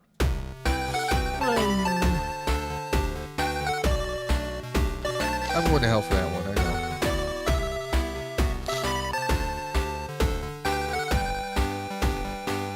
know. James Yaz, you have been eliminated. The pineapple gods have not favored you either. LeBron says, it was Bill Murray that failed me. Well, yeah. Yeah, you shouldn't have said something about that. It might have helped you. Okay, so, and ironically, the 2 colors Then left there were are 2. orange and blue, which tend to be my favorites. So, let's see who's going to be the winner. Vintage Bookshelves or Oakhurst Studios? All right. So, that's going to be Vern or Vintage Bookshelves. So, let's see who's the winner. There he goes.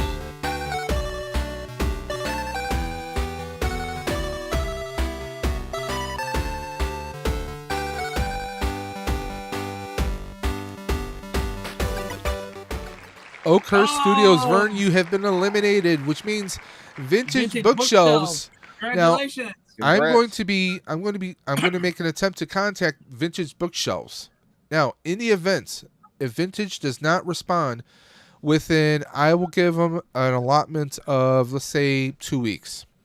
Okay? If after 2 weeks I have not heard from Vintage, Vern will be the default winner, and then he will get the prizes. I am always in contact with Vern, so I have no problem doing that. But we will reach out to Vintage Bookshelves. I will give them about, because this person subscribed through not my channel, but through Dre Geek Dad, aka Sue's Geek Vault, which is how you had to enter this giveaway to begin with. So he might have been a follower of his channel. So I'm going to, like I said, I'm going to do the announcement on my community tab. I'm also going to message them on, because the way you entered was #GeekVault.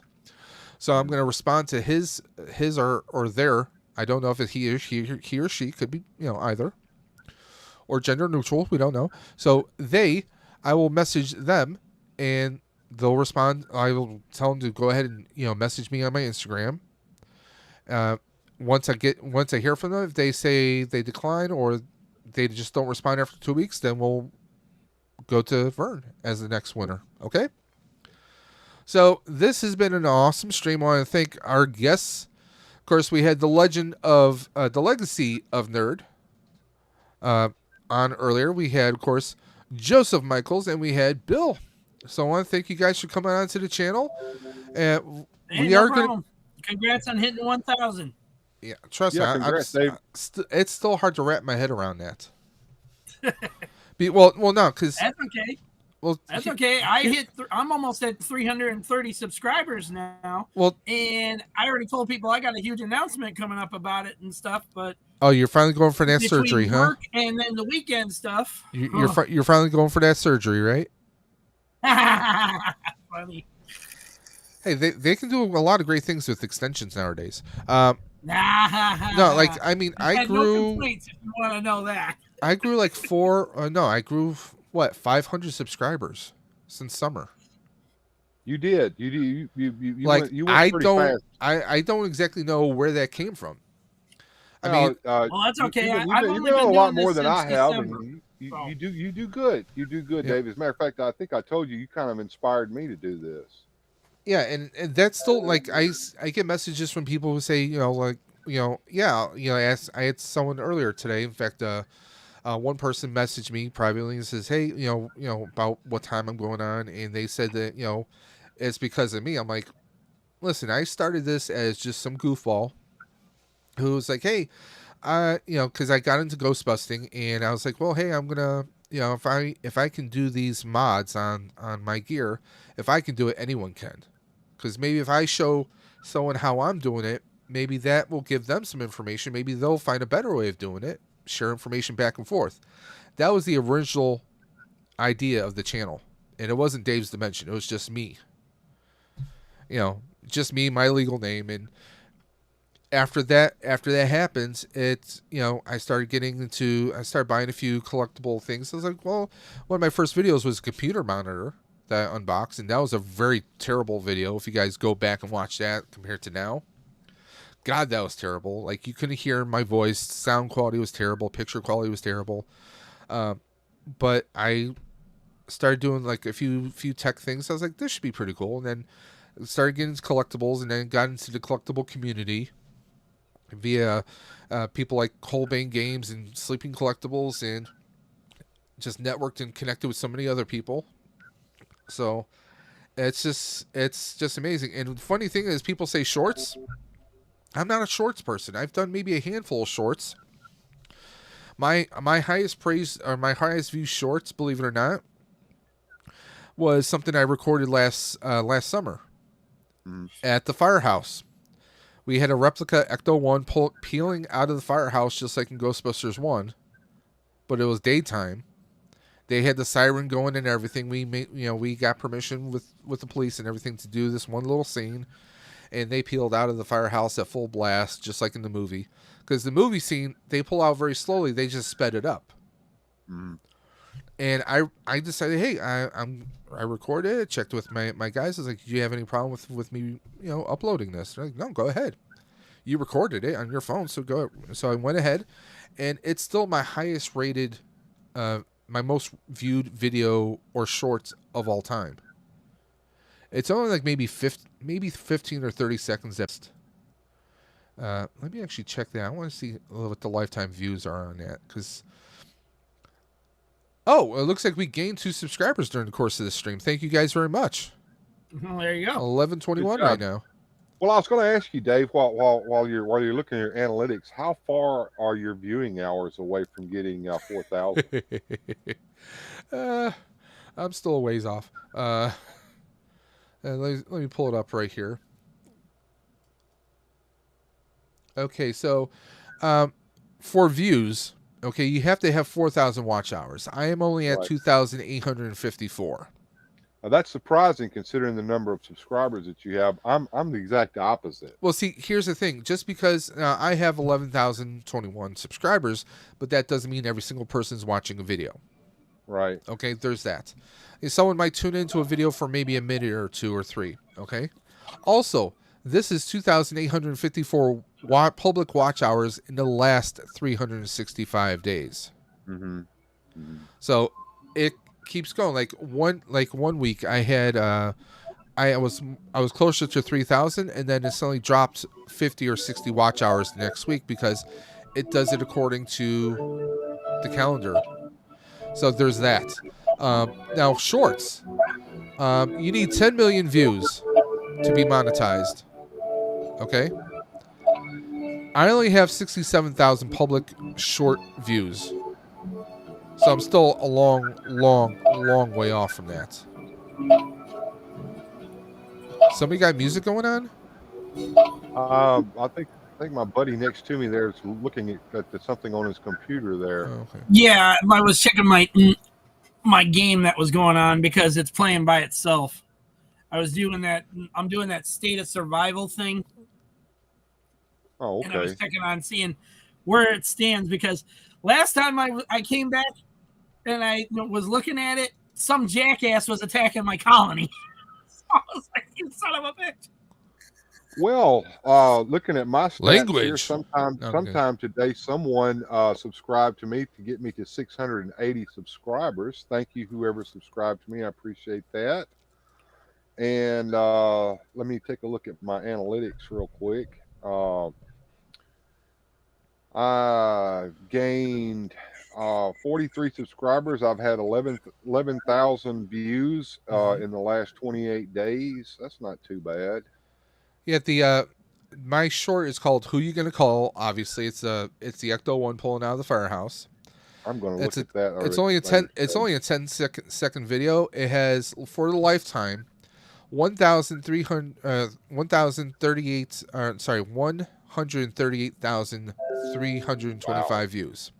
It still gets views on a regular basis, which to me kind of defies logic. But I mean, So I'm sitting at 680 subscribers, and I have 3,549 public watch hours towards my 4,000. See, you're doing better than me. Because you said you're at 3,000 some odd watch hours, right? Yeah. Yeah. So I've got pretty much 3,550 watch hours. Yeah. I'll probably get a few from the live streams I did this weekend. So right now, watch hour wise, you're beating me. How does that feel? Because I mean, the watch hours. I mean, one big thing is like with YouTube, and I'm no expert, but like what I've learned is, one thing I've learned is don't pay attention to the so-called experts, the people who specifically make videos. Oh, this is why your channel is failing. I don't pay attention to that for one. Two, YouTube is always changing. Like for me, for the longest time, I was working on I wanted an amazing looking intro, but now it turns out that and it does make sense. Having short intros or like barely having like just a simple intro like your title screen, like mine is still long. If you go according to the YouTube experts, it's still extremely long. What I've started to do in some of my videos is I'll say, hey, we just got this new box. Let's see what we got, and then I cut into like my little title screen. It might be like a 5 or 10 or 15 seconds, and then it's the beginning of my video then. Because someone's giving you a heads up, because it's just like, hey, if someone knocks at your door, you open up the door, you see who it is, you're like, I don't want to talk to this person, close it. Or are you gonna say, oh, hello, hey, what's going on, what do you need? It's kind of like that. Every video is like, hey, if it's someone that's part of the channel, they're a subscriber, then they know what they're gonna get for the most part. If they're brand new, it's like you can't do your first impressions. You can't redo a first impression. You give them a little teaser. I do that Yeah. as well. You give them a little teaser at the beginning to make them want to watch the video. Then channel intro should be very, very short, and then you go into the video. And that's kind of the way to do it. You're right, Dave. Yeah. So I mean, I've learned a lot of different things. Like for me, I wanted to like try and improve. Like over 3 years, I've been trying to improve the quality of my stuff, and sometimes it's not always that. I mean, would you now when you're going to click on someone's video, would you rather have a hard time hearing them, or would you prefer to hear them pretty clearly, but still have poor video?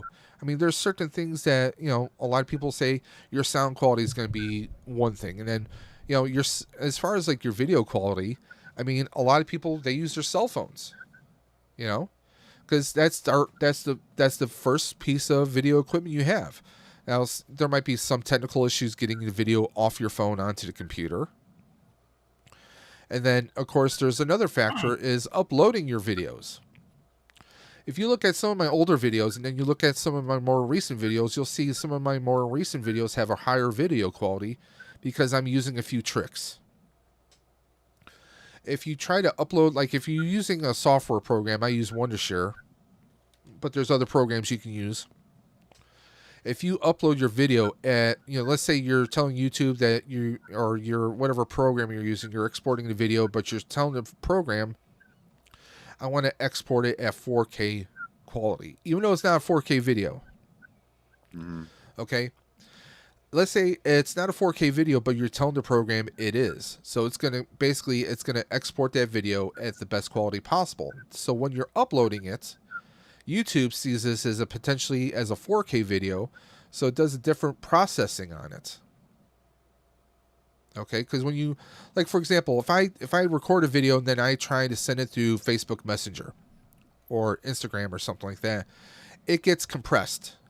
And the compression can kind of distort it, kind of degrade that quality. It's like making a copy of a copy of a copy of a copy. It doesn't come out as clear as the original, right? YouTube does the same thing, but they do it with different channels. Okay, let's say there's a tech channel I watch called Linus Tech Tips. Okay, he's got millions upon millions of subscribers around the world. Well, if he uploads a video compared to like one of us uploading a video, his video comes out much clearer because his channel has more priority than ours does. YouTube does this. There's a little thing if you go on a YouTube video. Okay, I'm just going to click on a random YouTube video very quickly, okay? And what I'm going to do is, let me see if I can share this with you guys right away. There we go. I want to share this with you. So I'm going to click on one of my own videos so there's no copyright strikes or anything, okay? Here we are. We're going to go, here's the stream we did with Duffman, okay? Well, let me see here. Now, on here, there's usually a little portion on video where you can click and it says stats for nerds. Okay. I'm going to click on that, and that shows the type of codec that was used, AVC1. Okay. Now, I'm going to go on another video of mine very quickly. Okay. I'm going to go to... Here's my most recent one. So I'm going to go do the same thing here. Okay. Codec was used was VP09. So there's two different types of codecs that are used. Now the other one was AC1 because it was a live stream. Okay. Now let's just click on someone else's channel. Let's just say go to See if we can. We'll see if we get any kind of hit. I'm not going to play the video. We're just going to pull it up to see what the codec looks like. Let me go to a big channel here. In fact, we mentioned Linus Tech Tips. I'm not going to play his video. We're just going to load one of his videos very quickly. Pause. And you can see it uses VP09.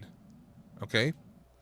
The VP09 is the codec priority that they use. That's the codec is basically how they process it when you're uploading a video. Okay, now this obviously it takes longer time, but he has a higher video quality. It looks HD on there, right? But again, let's say we go to one of my old videos, one of my oldest ones I'm going to go to. Let's go to videos. See if I can go to some older ones. Ones that I know have really lousy quality. Let's go to... let's take a look at the Red Hood one. This is from over a year ago, okay? AVC1. That's quality. That's what we have on here. So it's a little bit less quality, okay? The AC1. But the thing was, this is before I started doing that trick. Because usually you have your resolution. Like you have your, 1920 by 1080? Okay, that's your basic canvas resolution. What I do is when I go into Filmora Wondershare, before I export my video to get the video file closed out and ready to be uploaded, is I set it to 3840 by 2160, which is the resolution for 4K. It's not a 4K video, but because the export file has been the video file has been exported at that resolution, YouTube sees that file and says, "Oh, we're going to give it this codec instead," and the video quality comes out much better. Wow. I did not learn this on my own. I'm not taking credit for this. I found this. It took me probably a couple weeks of digging, but I came across a few people. There was like 2 separate YouTubers who each use this method. It's a diamond in the rough. It's a weird little freaky thing, but on any YouTube video, you can go ahead and you can pull up. Like I said, you just click on it, right-click on it. You have the option to loop the video, copy the URL. There's all this different information, or stats for nerds. Okay? When I click on stats for nerds, that's where this information pops up right here. Anybody can pull this up. Because as you can see, current and optimal resolution is 1920 by 1080. Right?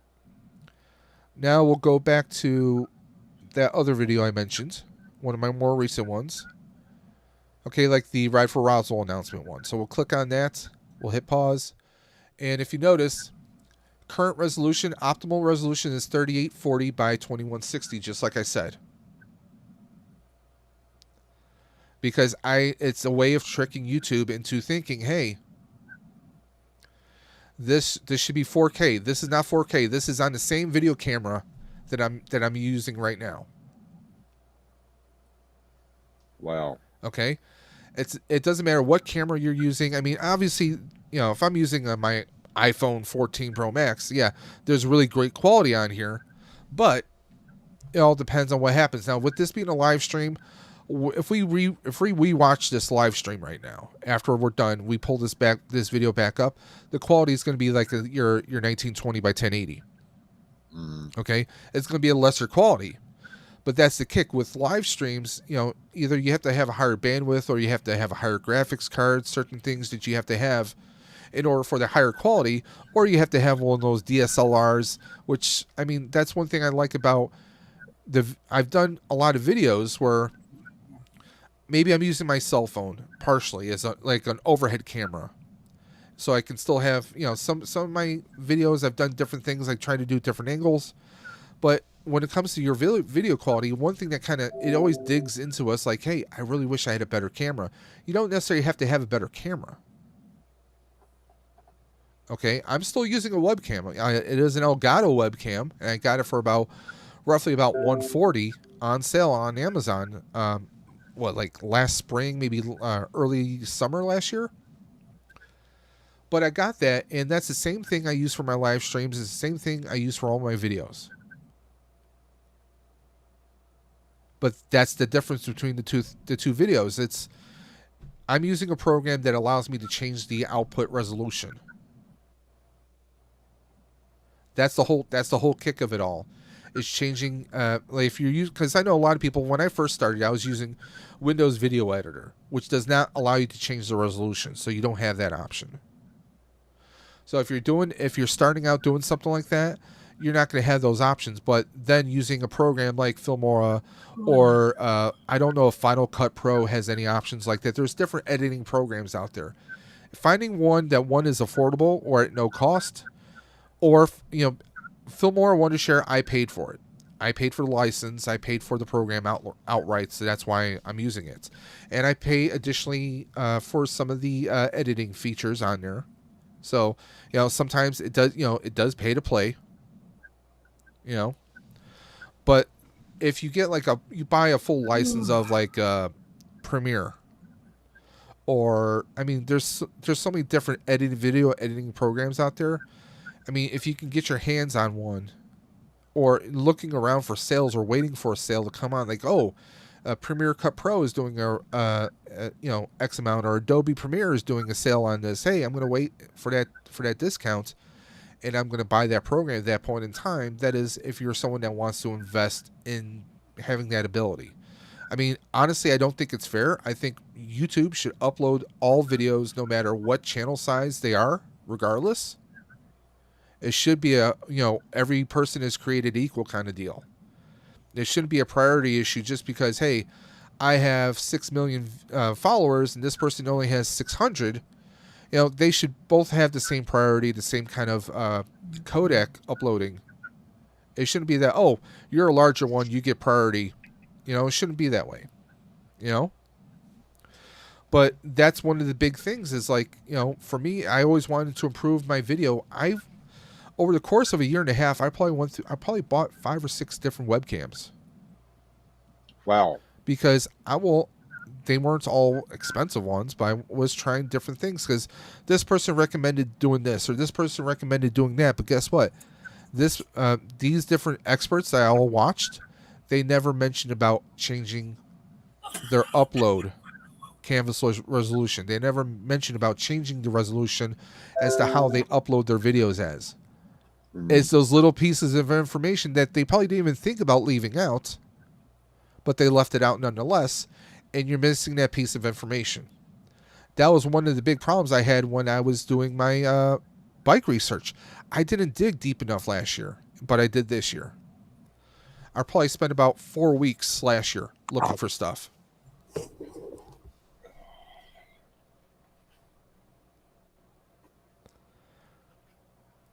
But I think we're going to wrap things up. It looks like Joseph stepped away for a moment. Yeah, I had to take something to the kitchen. Oh. But, yeah, that was the thing. A lot of times, I don't watch live TV anymore, to be perfectly honest. I spend a lot of time watching everyone else's videos and doing research. It's just basically what I do, for the most part. But that's the thing. Anybody can do this on YouTube. Just right click, stats for nerds, and that's where you see the big differences. But if you're someone who can get their hands on a editing program that allows you to change the output resolution, that's going to make a world of difference for your video quality when you're recording a video and uploading it. Because I'm sure you guys have noticed, you record a video, it looks nice and crisp on your computer screen, but when you upload it and watch your playback, it might look a little fuzzy at first. And another thing I do is when I'm watching a video here, now if you notice here, it gives you an option for quality. I always try and set it to highest quality so it looks crisp, because most people, they're not going to want to watch a video at the lowest quality possible. Not really. If I click on 140, look how distorted my picture gets. Mm-hmm. Yikes. Okay. I'm going to do that again. I'm going to go up to, say, 720, 60. Now it's a little bit better. Now if I do that again, I go up to 1080. It's baby steps. It's getting a little bit better now. But then, I mean, that's a hell of a difference right there, guys. And then up to 2160. It's technically like a 4K, but the picture isn't 4K. But you won't know that because you know why? You're watching it on a cell phone. You're watching it on a tablet. You're watching it on a small screen. So you don't notice it as much. So yeah, I mean, there's been a lot of stuff I've been trying to learn. I'm still, well, there's no way I'll ever be a pro. Like, there's editing stuff I would love to learn, but that means I'm having to sit at a computer for 6 or 8 hours after work to get that done. When honestly, I'm not going to be doing that the next couple months because as soon as I get the bike, every free moment I have, I'm going to be out there biking. I'm still going to do my live streams. I'm still going to be uploading videos, but for the most part, I'm going to be pushing myself out there physically because I need to lose. Honestly, I doubt I'm going to do it, but I want to lose. I would love to lose 30 pounds by June. I know that's not going to happen. I might lose maybe 10 or 20 at best. It's the point of you're trying. Yeah, that's all it is. Well, is the point you're trying. Well, personally, I'm mad at myself that I had somehow gained 80 pounds. Because, or not 80 pounds, but 40 pounds. I'm sorry. That I gained 40 pounds because, well, last October was last time I really rode my bike because my bike kept breaking down. Yeah. Because the rear rim was not strong enough. The sad thing of that whole situation was before we bought that bike, we asked the guy, do we need to get the rims reinforced? Do we need the rear cassette replaced for a stronger one like we did on my old bike? He said no. He said, no, this is plenty for your weight. And then months later, we found out that the bike is only rated for 300 pounds. Yeah. I was 340 at the time, and he knew my weight. So, fortunately, I went to a different location within that same bike chain company, Burt's, and the person I was speaking with, Jim, he was fantastic. He, like I said, he was like, hey, I'm not going to sell you on this, and this. I want you to, test ride this bike. If this is a good fit for you, we'll order the bike. And then after you ride it a few times, come back and you tell me what else you think you might want on the bike. Do you want a different seat? Do you find that the seat's not comfortable enough? Do you want different handlebar grips? Do you want this or that? We can take a look into that. I want you to try the bike out stock first. You don't know what you're going to need on this bike until you try the bike out first. Yeah. That's great. That's great. That's honesty. You don't get that a lot. Usually you get like, hey, you're going to get a new bike. Oh, we need to get you a bottle case for a bottle holder. We need to get you this. We need to get you a new seat. No, nobody ever stays with their stock seat. Oh, you need this. You need that. This guy wasn't that way. No. He was more concerned with you try this out. Yep. See if it works for you. Yes. Okay. Exactly. Then we go from there. The first one you had, he was more along the lines of being like you guys are going to meet him, by the way. The next, I have a video coming out this week, which is me talking with him yesterday at the store when we made the final decision and pulled the trigger on the bike. I asked him if he would mind doing a little interview with us, talking about bike buying for big guys. What are recommendations for big people? For those who are large and in charge and are looking for a bike or maybe an e-bike, what are some things they want to keep in mind? And that doesn't mean you have to get an e-bike. This also goes true for the fat tire bikes, because this is an e-bike and a fat tire bike at the same time. They are not exclusive to each other. Fat tire bikes, you usually see people riding them either off-roading, like mountain bike trails, or you'll see them riding in the snow. Right. Okay? And that's another thing. Technically speaking, I could technically ride this bike in the snow. That'd be nice. I mean, it's, like I said, it's a heavier bike. It's a bigger bike. I'm really looking forward to what we're going to be doing with this bike. I mean, the ride for Roswell, this is almost a 45-mile ride. So this is probably one of the most ambitious things I've done ever. Oh, yeah. Because, I signed up for the 10-mile my first year. I wound up doing the 20-mile route instead because I'm stubborn. Okay. And then last year I did the 30-mile. Now, I gained some weight since last year, but I'm still going to push myself because I really want to do everything I possibly can. So, I mean, Well, it's just like when I started. It's just like when I started doing my whole after I came back from Georgia back in 2021, or in 2021, and I started to get myself back on track again and everything. It took forever to get back into the whole trying to lose weight thing, watching what I eat, do this, do that. So, and then I started doing the push-up stuff, and somebody said, put a goal for the push-ups. Like what's the most push-ups you could do and stuff like that. Okay, so my nephew said he could do up to about 40 push-ups. Okay, so I said, okay, I'll try around 40. Set a goal for myself. It took time, effort, but it all got done in the end, and I went past 40. I actually made it to 60. Now, if I tried to do that now, it ain't gonna happen. Well, this is the bike we wound up going with, the Aventon Adventure 2 step through. Now, I went with the step through for a couple reasons. One, if you notice here, let's go to a side view of this bike. Okay, now you see the position of the bike. You can see the bolts where the bottle cage would go. It's a little bit higher up here, right? Now, if we go to the step through, it's actually lower. That doesn't give you a whole lot of room to put. Like I like to use the Yeti bottles for water. They're a little bit bigger, right? A little bit taller, I should say, but they keep your beverages cold if you're on a hot day. That's important, personally. Okay. Now they have that lower there, but see also that bar goes down lower too. Okay. So I went with the step through for two vain reasons. One, the bottle's a little bit higher. Okay. Two, I love this color blue. I think this blue is personally I love blue, and I like this kind of, it's almost like a matte metallic blue.